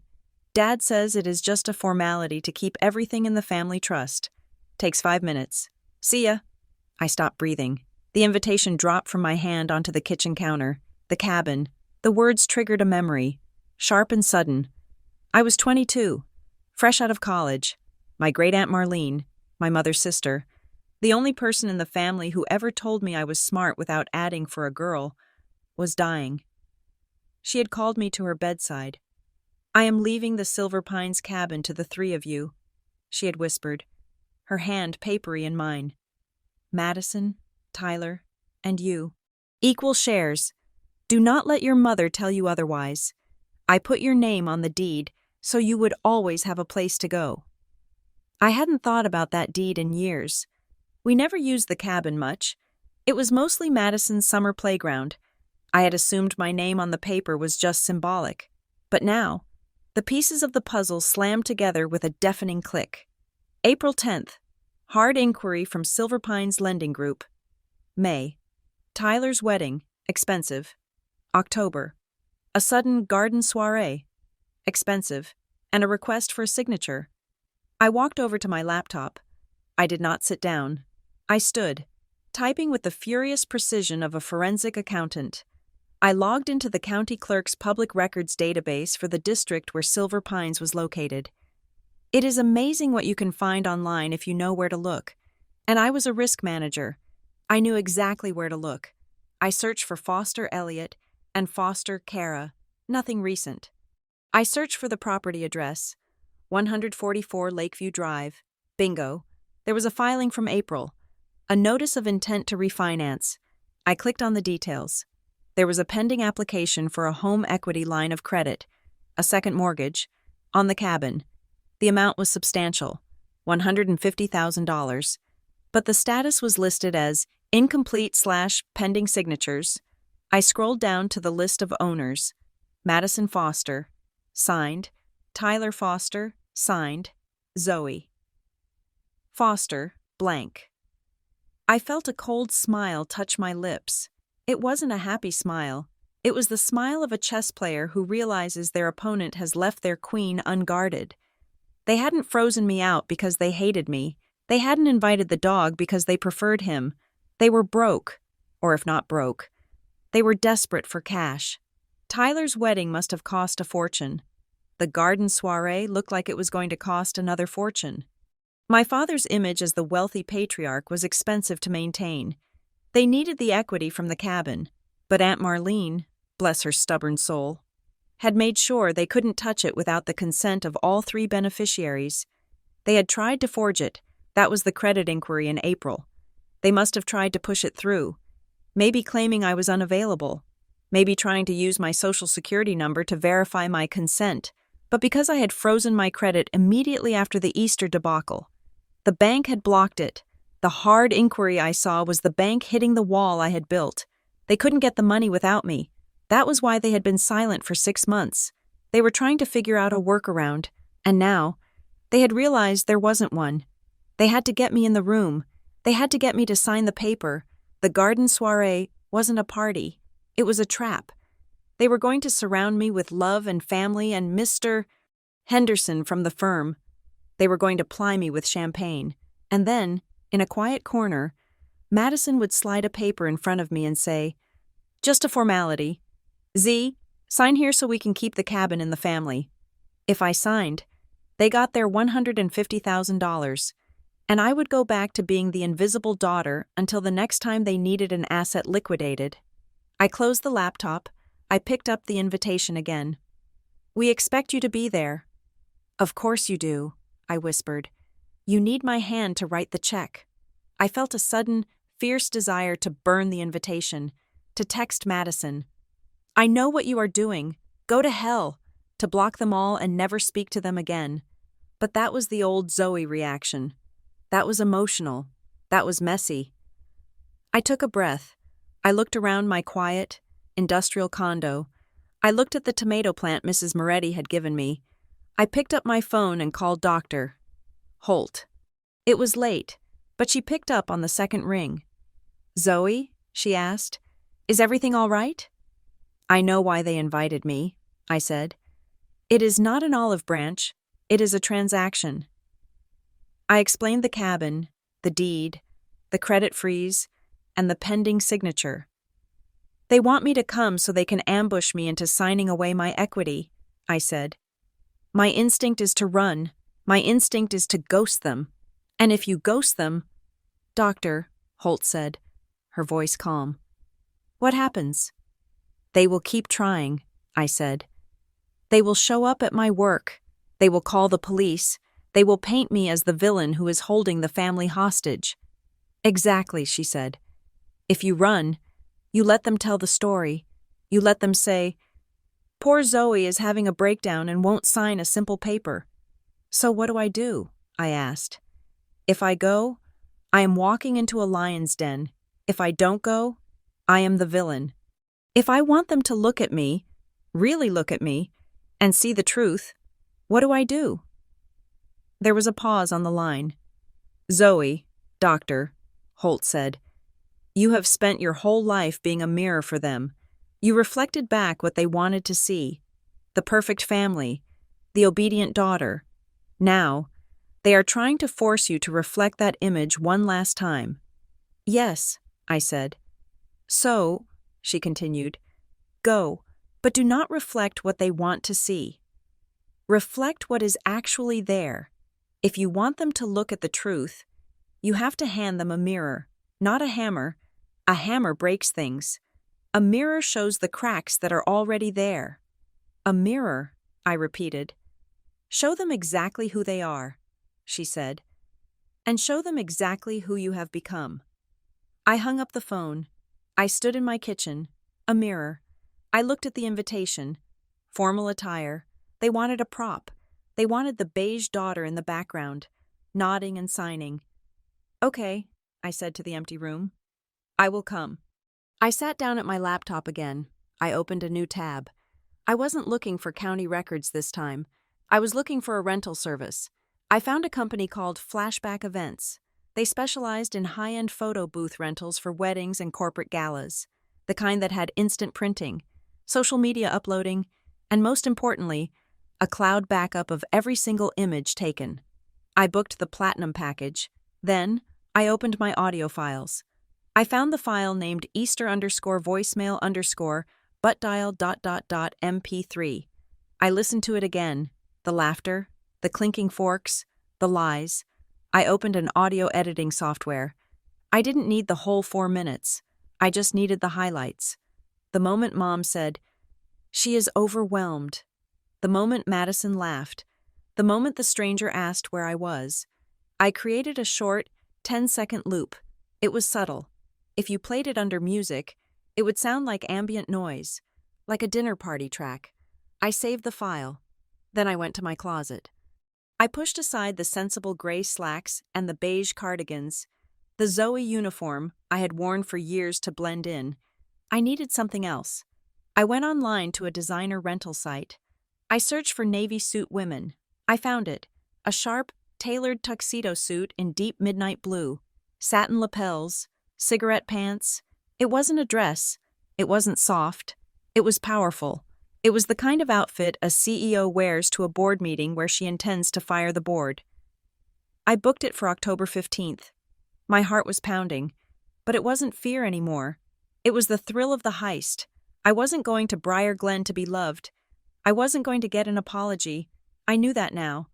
You cannot get blood from a stone, and you cannot get love from a narcissist. I was going to end the story. I picked up my phone and typed a text to Madison. "Hey Mads, got the invite. I will be there. And sure, I can sign the papers. Let's get everything settled." It wasn't a lie. We were definitely going to get everything settled. I hit send. I looked at the confirmation on my screen. Sent. The trap was set, but they didn't realize that the mouse they were trying to catch had just brought her own mousetrap. I poured myself a glass of water. I walked to the window and looked out at the city lights. I had 10 days to prepare. 10 days to turn myself into a mirror so polished, so sharp, that when they looked at me, they would finally see themselves. And if they didn't like what they saw, well, that was a risk they should have managed. The office of Hawthorne and Vale Legal was located on the 42nd floor of a glass tower in downtown Milwaukee. It was the kind of place that smelled of mahogany, leather, and billable hours. I sat across from a senior partner named Marcus Vale, a man whose suits probably cost more than my entire wardrobe combined. I had chosen this firm for a specific reason. They were known for being ruthless with contracts and impenetrable with estate law. I placed the county clerk records on his desk. "I need to understand my exposure," I said, keeping my voice level. "My family is attempting to leverage a property I own, a 1/3 share of. I have reason to believe they have already attempted to bypass my consent once." Mr. Vale looked at the documents, then at the credit freeze confirmation I had included in the file. He raised an eyebrow. "You froze your credit immediately after the inquiry," he noted. "Smart?" "I am a risk manager," I replied. "I do not wait for the building to catch fire before checking the sprinklers." He leaned back, steepling his fingers. "Here is the reality, Ms. Foster. The deed to the Silver Pines cabin is a tenancy in common. Your great-aunt Marlene was very specific. No decisions regarding the sale, refinancing, or substantial alteration of the property can be made without the unanimous written consent of all 3 parties. Your signature is not just a formality, it is the key to the vault." "And if they forge it?" I asked. "Then it becomes a felony," he said simply. "Wire fraud, bank fraud, identity theft. If you file an affidavit now stating that you have no intention of signing and that any signature appearing on such documents is a forgery, you are essentially laying a landmine. If they step on it, they do not just lose the loan, they go to prison." I nodded. "Draft the affidavit, but do not file it with the county yet. Keep it here, notarized and ready." "You want to hold the trigger," he observed. "I want to see if they are stupid enough to hand me the gun," I said. I left the office with a folder of documents that felt heavy in my bag. I had the legal ammunition. Now, I needed the delivery system. Dr. Holt had told me to give them a mirror. I took that advice literally. I contacted a high-end event rental company called Flashback Events. I told them I wanted to provide a gift for my parents' anniversary, a state-of-the-art digital photo booth. But I had specific customization requests. "I want the candid package," I told the technician over the phone. "I want the camera to start recording 3 seconds before the flash and keep recording for 3 seconds after. I want the raw setting, no beauty filters, no skin smoothing, just high-definition reality." "Usually people want the filters," the technician said, sounding confused. "It makes the guests look better." "My parents are purists," I lied. "They love authenticity, and I want the photos to upload automatically to a live cloud album that is accessible to every guest via a QR code. Instant sharing." "We can do that," he said. "We call it the behind-the-scenes mode. It captures the setup and the letdown. It can be pretty funny." "Perfect," I said.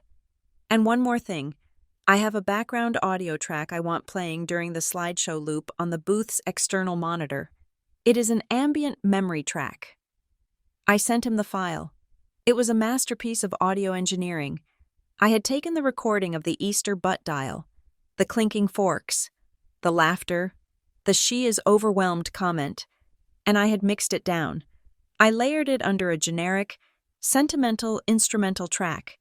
If you were just walking by, it sounded like party noise.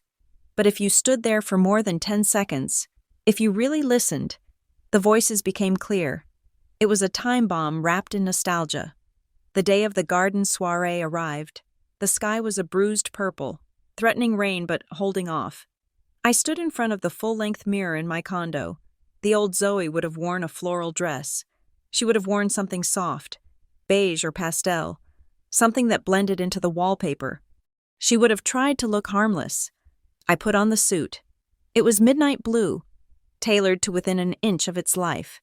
The trousers were sharp cigarettes pants that hit perfectly at the ankle. The jacket had satin lapels that caught the light like armor. I wore a silk camisole underneath, and high stiletto heels that clicked with authority on my hardwood floor. I slicked my hair back into a low, severe bun. I put on red lipstick, not pink, not coral, but a deep, blood-red crimson. I looked at myself. I did not look like a daughter. I looked like an auditor coming to close a failing branch. "Showtime," I whispered. I drove to Briar Glen. I parked my car down the street, away from the valet. I wanted to walk in. I wanted the approach. The invitation said 5 o'clock. I waited in my car until 5:10. Arriving early was desperate. Arriving on time was obedient. Arriving 10 minutes late was a statement. It said, "I have other places to be." I walked up the long driveway. I could hear the murmur of the party. I could smell the charcoal from the caterers and the heavy scent of lilies. My mother had transformed the backyard into a spread from a lifestyle magazine. Fairy lights were strung between the oak trees. White linen tables dotted the lawn. A jazz band was playing softly in the corner. And right near the entrance, prominent and glowing, was the photo booth I had paid for. I saw a line of guests waiting to use it. I saw Mrs. Higgins and her husband posing, smiling wide, fake smiles. I watched the flash go off, and I knew that the machine was capturing the moment after the flash, when the smiles dropped and the exhaustion set in. It was collecting data. I stepped onto the patio. The conversation nearest to me died down. A few heads turned. I saw a cousin nudge her husband. They didn't recognize me at first. They were looking for the beige girl. They didn't know what to make of the woman in the power suit. Then, my mother saw me. She was holding a glass of champagne, wearing a silver gown that was slightly too bridal for an anniversary. Her eyes widened. She scanned me from head to toe. I saw the confusion in her eyes. Why is she wearing that? Followed quickly by a flash of calculation. She set her glass down and rushed over. "Zoe!" she exclaimed. Her voice pitched loud enough for the neighbors to hear. "You made it!" She threw her arms around me. It was a performance hug. It was tight, suffocating, and meant entirely for the audience. She squeezed me hard, rocking me back and forth. "I am so happy you are here," she hissed in my ear. But I felt it. I felt her hands patting my back. Not in affection, but in a subconscious check. She was looking for the compliance. She was looking for the old Zoe who would melt into the embrace. I did not melt. I stood stiff, like a statue. I did not hug her back. I let my arms hang by my sides. "Hello, Mother," I said. She pulled back, her smile faltering for a microsecond before she plastered it back on. Her eyes darted over my shoulder, scanning the crowd to see if anyone had noticed my lack of reciprocation. "You look striking," she said, the word tasting like a lemon in her mouth. "Very modern. I thought you might wear that blue dress I bought you for Christmas." "I burned it," I said pleasantly. Her smile twitched. "Oh, you are joking. You always have such a dry sense of humor. Come, come. Everyone is dying to see you. Mr. Henderson is over by the bar." She grabbed my arm. Her grip was iron. She was trying to steer me, to shepherd me into the pen she had built. I gently but firmly removed her hand from my arm. "I can walk." "Mother," I said. I moved into the crowd. I saw the faces of people I had known my whole life, neighbors who had watched me grow up, aunts and uncles who had ignored me for decades. "Zoe?" It was Mrs. Higgins.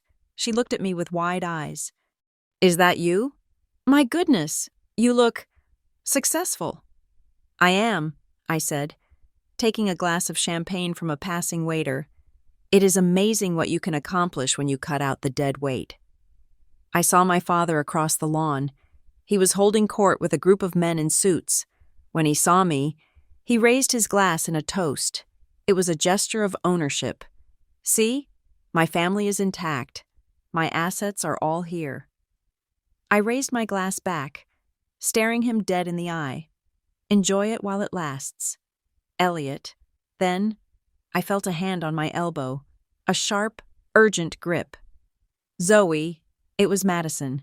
She was wearing a pale pink dress that matched the tablecloths. She looked frantic. Her smile was tight, her eyes darting around nervously. "Hey," she said, her voice dropping to a whisper. "Can I steal you for a sec?" She didn't wait for an answer. She started pulling me toward the side of the house, toward the entrance to the kitchen. I let her. This was the script. We stepped into the kitchen. It was chaotic with caterers plating appetizers, but Madison dragged me into the pantry corner, away from the staff. "Okay," she said, letting out a breath. "God, it is crazy out there. Mom is freaking out about the ice sculpture melting.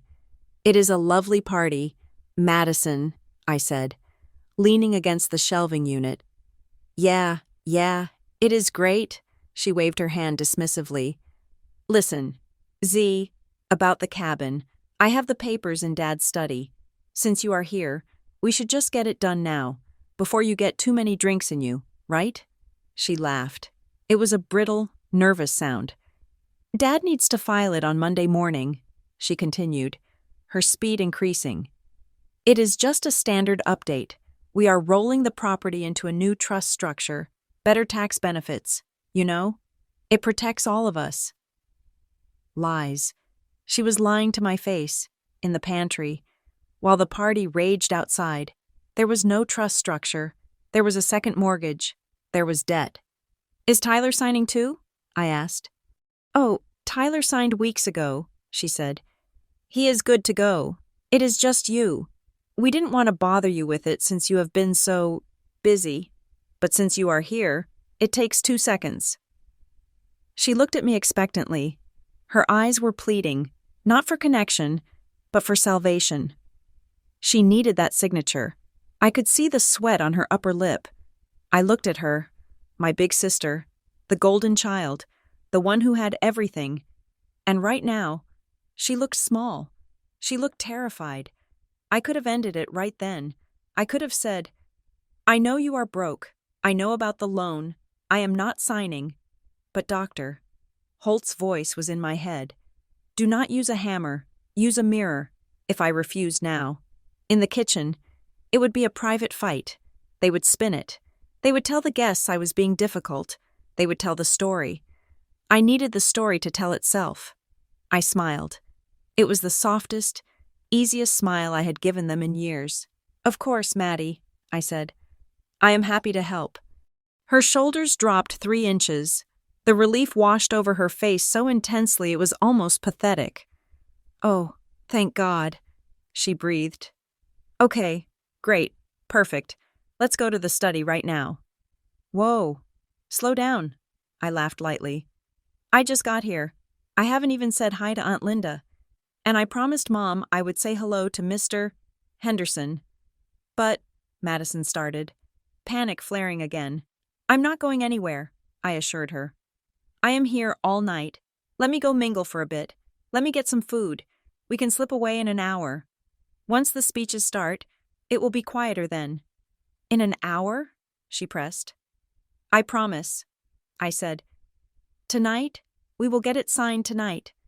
It was technically the truth. I would address the signature tonight, just not in the way she thought. "Okay," she said, nodding. "Okay, an hour. Do not disappear on me, Zoe." "I wouldn't dream of it," I said. "I want to be here for the big moment." She squeezed my arm again, this time with genuine gratitude. She thought she had won. She thought the easy Zoe was back. She thought the suit was just a costume and that underneath, I was still the pushover who would sign away my inheritance to keep the peace. "You are the best," she said. "Seriously, Mom was worried you would be weird about it." "No weirdness," I said. "Just family." She beamed and walked back out to the party. I stayed in the pantry for a moment longer. I listened to the hum of the refrigerator. I reached into my pocket and touched the flash drive I had brought, just in case the Wi-Fi failed on the photo booth. I didn't need it. The system was running perfectly. I walked back out into the garden. The sun had set. The fairy lights were glowing against the twilight. The jazz band was playing What a Wonderful World. I saw the photo booth flashing. Flash, flash, flash. I took out my phone and scanned the QR code on the side of the booth. The album loaded on my screen. It was glorious. There was a photo of my father, arm around a business associate. In the main shot, he looked powerful. But in the after shot, the candid capture, his face sagged. He looked exhausted. He looked like a man carrying a heavy load of debt. There was a photo of Madison and her husband, in the pose. They were kissing. In the before shot, they were arguing. You could see the snarl on her lip. The mirror was working. It was collecting the truth. Frame by frame, I walked toward the center of the lawn. I felt a strange calm. They wanted me to sign. They wanted to use me one last time to prop up their house of cards. I took a sip of champagne. "Let's have fun," I whispered. I had an hour to let them think they were safe. An hour to let the photo booth fill up with evidence. An hour before the slideshow began. I stepped into the light, and for the first time in my life, I wasn't afraid of being seen. I was counting on it. The party was a masterclass in superficial branding, a Madison Foster production down to the molecular level. The garden had been transformed into a Pinterest board come to life. Strings of Edison bulbs crisscrossed the yard, casting a warm, flattering amber glow that smoothed out wrinkles and softened the edges of reality. There were white hydrangeas everywhere, thousands of dollars worth of flowers arranging themselves into arches and centerpieces. A custom neon sign buzz-hummed against the ivy-covered trellis. Family First, written in a looping, cursive font that looked suspiciously like the one on the invitation. Everywhere I looked, I saw the effort to curate a narrative. There was a table displaying photos of my parents through the decades, their wedding, the purchase of the house, vacations in Maui. It was a museum exhibit dedicated to the myth of the perfect couple. And, of course, there was a designated selfie station with a wooden sign urging guests to use the hashtag FosterLegacy35.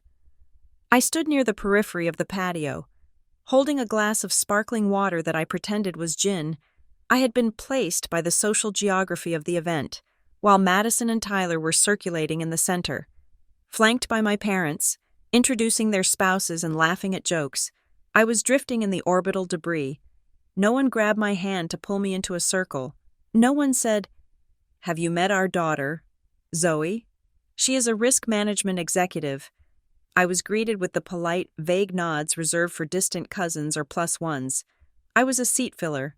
I was there to make the head count look respectable, to ensure that when people looked at the Foster family, they didn't see a hole where a child should be. I watched my mother working the room. She was in her element. She glided from group to group, touching arms, laughing her chiming laugh, accepting compliments on the landscaping. She was holding Madison's youngest, Leo, on her hip. I looked at the photo booth screen. It was a sleek, tower-like kiosk standing near the bar. The screen was cycling through the photos that had been taken so far. Because I had paid for the platinum package, the booth was uploading the images in real time to a slideshow running on a large monitor set up near the gift table. And because I had enabled the behind-the-scenes mode, the results were illuminating. I watched a photo of my mother and Leo pop up. In the posed shot, the one the flash captured, Mom was beaming, looking down at her grandson with adoring eyes. It was the picture of grandmotherly love. Then, the post-pose frame appeared. The smile vanished instantly from Mom's face. She looked down at her dress, brushing away a speck of dirt from Leo's shoe with a look of sheer annoyance. Her mouth was a thin, hard line. She looked like she was holding a bag of trash she couldn't wait to drop. The slide changed. Next was Madison and her husband, Greg, in the posed shot, arms around each other, foreheads touching, laughing, the perfect young couple. In the pre-pose shot, Greg was checking his watch, looking bored. Madison was hissing something at him, her eyes wide and manic, her finger jabbing into his ribs to make him pay attention. The guests were walking past the monitor, glancing at it while they sipped their drinks. At first, they didn't notice. They saw the posed photos and smiled. But I saw a few people do a double take. I saw Mrs. Higgins squint at the screen, her brow furrowing as she saw the flash of my mother's scowl. It was subtle. It was a hairline fracture in the presentation. I took a sip of my water. "Mirror, mirror," I whispered. "Zoe?" I turned. Standing there was Mr. Henderson, the senior partner at my father's law firm. He was a large man with a booming voice and a genuine, if somewhat oblivious, kindness. I had known him since I was 12. "Mr. Henderson," I said, extending my hand, "it is good to see you." "I did not know you were coming," he said, shaking my hand enthusiastically. "I asked Elliot about you a few months ago. Around Easter, he said you were swamped with work, up in Milwaukee, right?" The air around us seemed to tighten. A small group of neighbors was standing nearby, listening. "Easter," I repeated the word. It felt heavy on my tongue. "Yes," he continued, oblivious to the landmine he was stepping on. I told him, "Elliot, you have got to get that girl to slow down. We missed you at the spring brunch, too. Your dad said you were taking some personal time? Traveling?" The lies were colliding. One lie for Easter, overwhelmed. One lie for the brunch, traveling. The narrative was getting messy. Before I could answer, my mother appeared. She must have had a radar for unauthorized conversations involving me. She materialized at Mr. Henderson's elbow, her hand clutching his forearm a little too tightly. "Bob," she exclaimed, her voice breathless. "I see you found our elusive Zoe." She turned to me, her smile tight enough to snap a violin string. "Zoe is just so dedicated to her career," Mom said, addressing the group. "She is a workaholic, just like her father. She likes her independence. You know how millennials are. They need their space. We try to get her to come home, but she is very private." She was doing it again, right in front of me. She was painting the picture of the cold, distant daughter to explain away her own exclusion tactics. She was rewriting my reality while I was standing inside it. I felt the heat rise in my chest, but this time, I didn't swallow it. I didn't look down at my shoes. I looked at Mr. Henderson. Then I looked at my mother. "I am independent," I said. My voice was calm, clear, and projected just enough to cut through the jazz music. But I did not disappear. "Mom." My mother's smile froze. "Well, of course not, honey. I just meant—" "I was not traveling during the brunch," I said, holding her gaze. "And I was not working on Easter." The small circle of neighbors went quiet. Mr. Henderson looked confused. "Oh? I must have misunderstood." "Zoe," my mother warned, her voice dropping to a low hiss. "Not now." "I am just clarifying, Beg," I said, taking a step closer to her. "I think it is important to be accurate. I was ready to drive down for Easter. I had a carrot cake packed. But you called me at 8 in the morning and told me not to come." My mother laughed. It was a terrible, high-pitched sound. "Oh, Zoe, you have such a vivid imagination. You know I was sick that morning. I was trying to spare you the drive." "You were sick?" I asked. "Is that why you hosted a dinner for 20 people 3 hours later?" The silence that followed was absolute. Mrs. Higgins gasped softly. Mr. Henderson lowered his drink. My mother's face went pale beneath her makeup. She opened her mouth to speak, to spin another web. But before she could, the audio system engaged. I had timed it perfectly. The speeches were scheduled to begin in 5 minutes. The jazz band had just taken a break. The background music switched over to the playlist running through the photo booth system, the one connected to the large speakers positioned around the patio. At first, it just sounded like soft, ambient noise, a gentle instrumental track. Then, the texture layer I had added faded in. Clink, clink. The sharp, distinct sound of silverware hitting china echoed through the garden speakers. It sounded like a dinner party happening inside the music. People looked around, confused. They thought someone had dropped a tray. Then, a voice boomed out. "Lord, we thank you for this bounty." My father's head snapped up. He was standing 20 feet away, near the podium. He recognized his own voice. The audio was crisp. It was the recording from the butt dial, cleaned up and amplified. "We ask that you watch over those who could not be with us today." The recording of my father continued. The guests stopped talking. The eerie quality of the recording, a disembodied prayer floating over a party, was captivating. Then, the punchline. "We miss Zoe, and we hope she finds the peace she's looking for." My father went ashen. He looked at me. I stood perfectly still in my navy suit, my face a mask of polite interest. Then, the voice changed. It was the neighbor, the woman standing right next to me, Mrs. Higgins. Her recorded voice was clear as a bell. "Zoe did not come down. Is she working?" In the garden, the real Mrs. Higgins covered her mouth with her hand. She recognized herself. Then, my mother's voice. The voice of the woman standing 3 feet in front of me. "No, she is not working. She called this morning. She said she was overwhelmed. She said she needed some space this year. You know how Zoe is. She prefers to be alone." The recording hung in the air. She prefers to be alone. The contrast was violent. The guests looked at the recording. Then they looked at me. Zoe, standing there, perfectly composed, having just said she was uninvited. Then, the final dagger, the sound of Madison laughing. "Zoe is she is going through a phase. She gets like that, antisocial." And then, the sound of the entire table laughing, a collective, dismissive chuckle that rolled over the garden like a cold fog. The audio loop ended. The gentle instrumental music swelled back up. For 2 seconds, nobody moved. The dissonance was paralyzing. They had just heard the hosts lying about the guest who was standing right there. They had heard the cruelty behind the Family First neon sign. My mother looked like she had been slapped. Her hand went to her throat. She looked at the speakers, then at me. Her eyes wide with a mixture of horror and fury. Madison was the first to react. She was standing near the bar. She realized what was happening. "Music!" she shrieked at the DJ booth, waving her arms. "Cut the music! Turn it off!"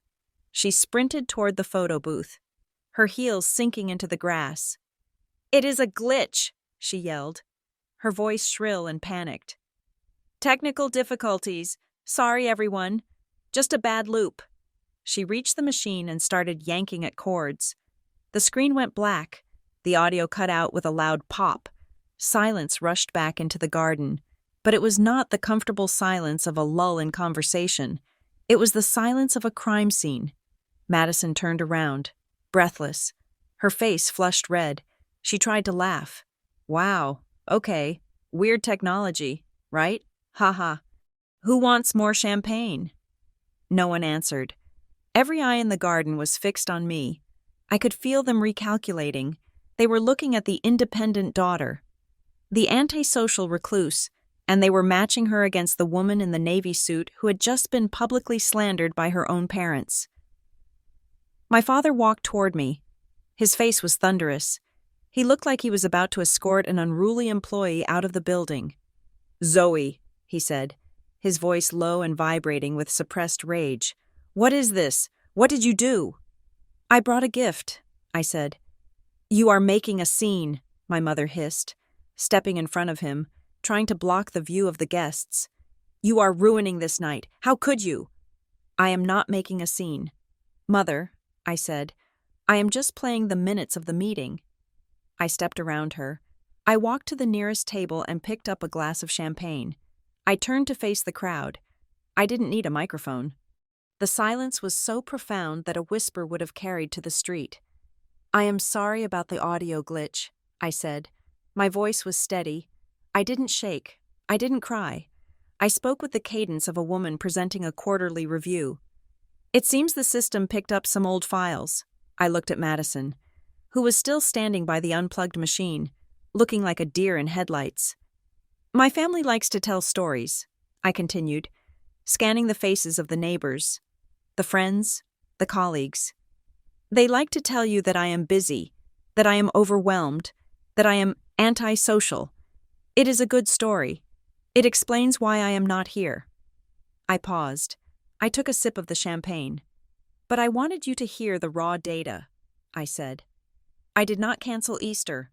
I was canceled. I did not miss the brunch because I was traveling. I missed it because I was replaced by a dog named Buster. A few people gasped. Someone nervously cleared their throat. I did not bring this here to ruin the party, I said. I know how much this night costs. I know about the loan applications. I know about the mortgage on the cabin. My father froze. His eyes bulged. He looked at Mr. Henderson, who was now frowning deeply, looking from me to my father with the eyes of a lawyer who smells fraud. I just wanted to make sure, I said, raising my glass slightly, that when we toast to 35 years of family values, we all know exactly what we are drinking to. I lowered the glass. Happy anniversary, Mom and Dad. I placed the full glass on the table next to me. The clink of the glass against the wood was the loudest sound in the world. My mother was trembling. Tears of humiliation were welling up in her eyes, not because she was sorry, but because the mask had slipped, and she didn't know how to put it back on in front of an audience. Zoe, she whispered, a plea and a curse all in one. I looked at her. I looked at the mirror I had held up. The reflection was ugly, but it was real. I will be going now, I said. I believe I have some space to get back to. I turned on my heel.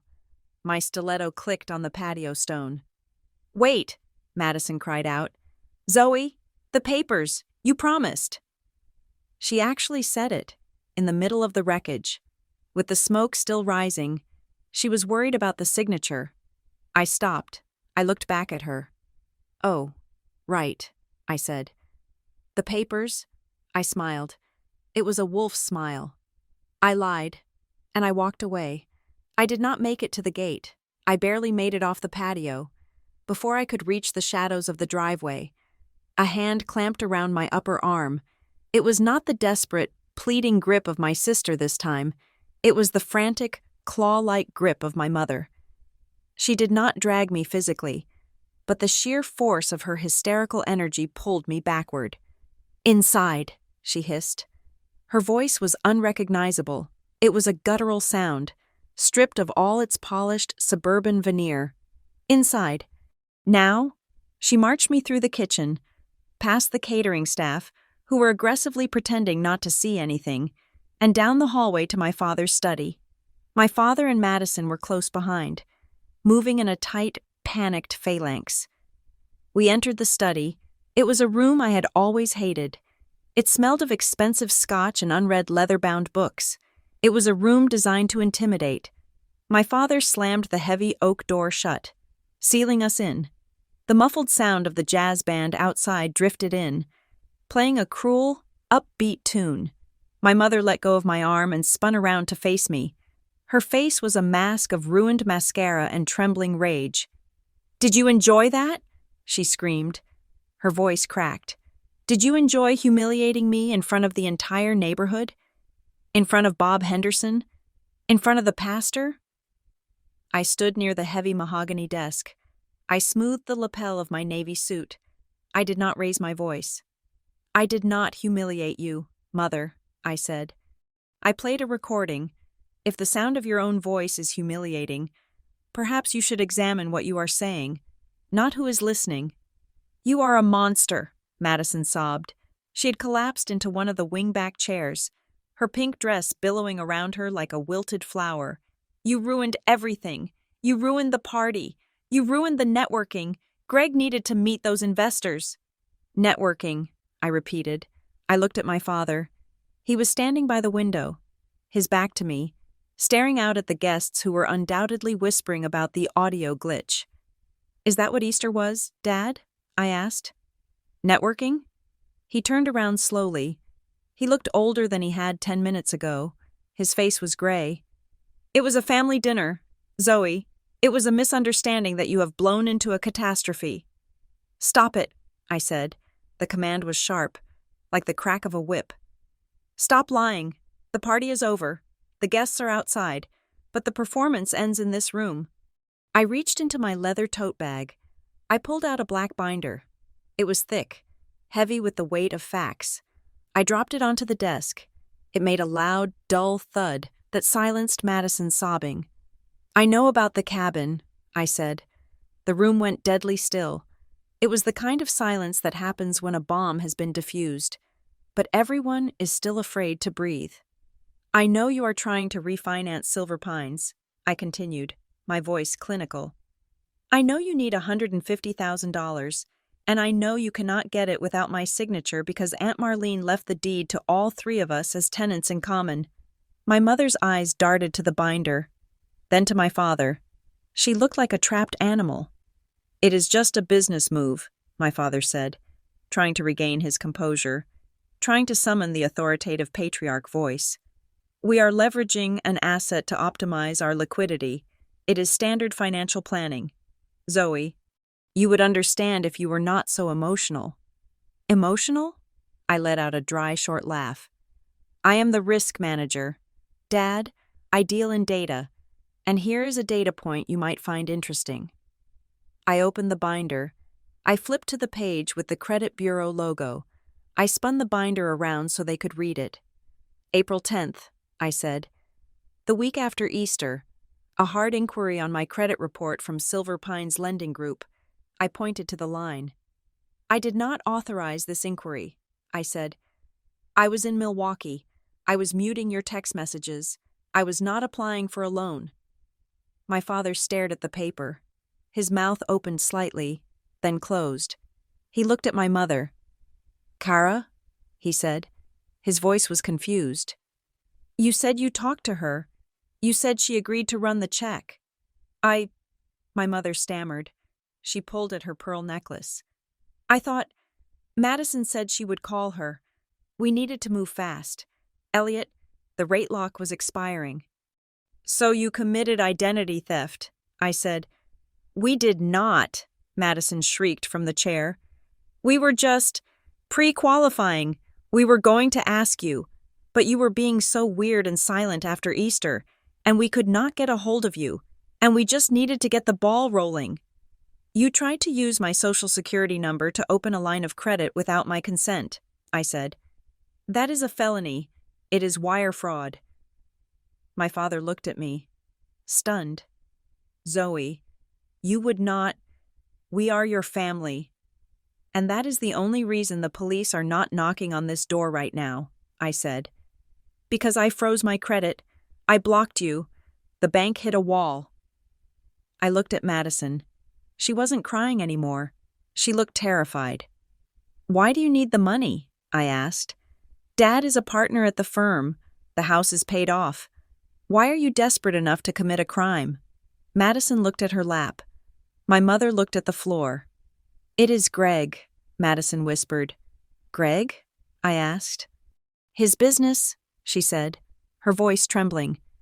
"The construction company. He leveraged everything on that development in Fishers, and the zoning did not go through. He owes people, Zoe, bad people, not banks, private lenders." I looked at my father. He nodded slowly, looking defeated. "We are trying to bail them out. Zoe, if we do not pay the bridge loan by next week, they lose their house. They lose everything." I felt a wave of cold clarity wash over me. "So that is what Easter was," I said. "It was not a dinner. It was a strategy meeting." "We had to meet the loan officer that afternoon," my mother confessed. Her voice was small. "He agreed to meet us on Easter Sunday because it was the only time he was in town. We had to bring the deed. We had to bring the financial statements." "And why cancel me?" I asked. "Why lie?" My mother looked up. Her eyes were wet. "Because you ask questions.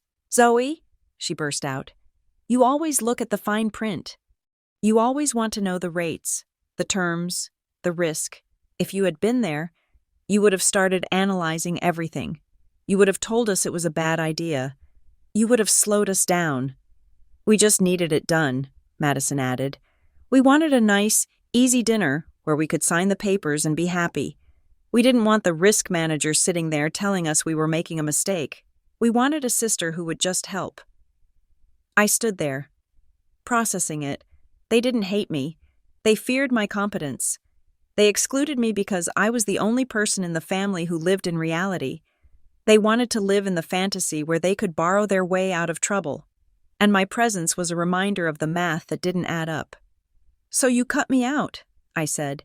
"You lied to me. You laughed at me for being overwhelmed when in reality, you were the ones drowning." "We were protecting the family," my father shouted, slamming his hand on the desk. "We do what we have to do to survive. And now, you are going to help us. You are going to sign that paper, Zoe, because if you do not, your sister loses her home. Is that what you want? Do you want to destroy your nephew's lives just to prove a point?" The old coercion, the weaponized guilt, the do-it-for-the-family card. I looked at them. I looked at the panic in their eyes. "No," I said. "No?" My father's face reddened. "You selfish—" "I am not signing the loan documents," I said. "I am not going to let you mortgage the one thing Aunt Marlene left us. You will burn through that money in 6 months, and then the cabin will be gone. And Greg will still be in debt." "You have no choice," Madison screamed, standing up. "It is 2 against 1. We own the majority." "Actually," I said, reaching into the binder again, "that is not how tenancy in common works for this deed. Aunt Marlene was very smart. Unanimous consent required for encumbrance." I pulled out a single sheet of paper. It was not a loan document. It was a legal transfer form. "I am offering you a deal," I said. I placed the paper on the desk next to the binder. "This is a transfer of deed," I explained. "I am donating my 33% ownership of the Silver Pines cabin to the Briar Glen Youth Scholarship Fund. It is a local charity that provides housing and tuition for teenagers who have been kicked out of their homes." My mother gasped.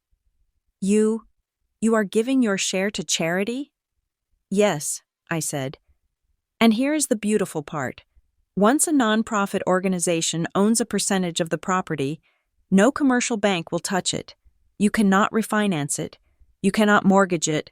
You can never borrow against it again." "You are freezing the asset," my father whispered, realizing the technical checkmate. "Permanently," I said. "The cabin stays a cabin. It stays a safe place. But it stops being a piggy bank for you to smash open whenever Greg makes a bad bet." "We will sue you," Madison hissed. "We will fight this." "You can try," I said. "But if you do, I will send this." I tapped my Apple Watch. "I have an email scheduled to go out in 10 minutes," I said. "It is addressed to the Fraud and Risk Department at Silver Pines Lending Group. Attached to it is the audio recording of you admitting to the debt, the credit report showing the unauthorized inquiry, and a sworn affidavit from me stating that I never consented to any loan." My father paled. "Zoe, that would destroy my reputation. If the firm found out I was involved in mortgage fraud, then sign the agreement," I said. I pushed a second document forward. "This is a formal acknowledgement," I said.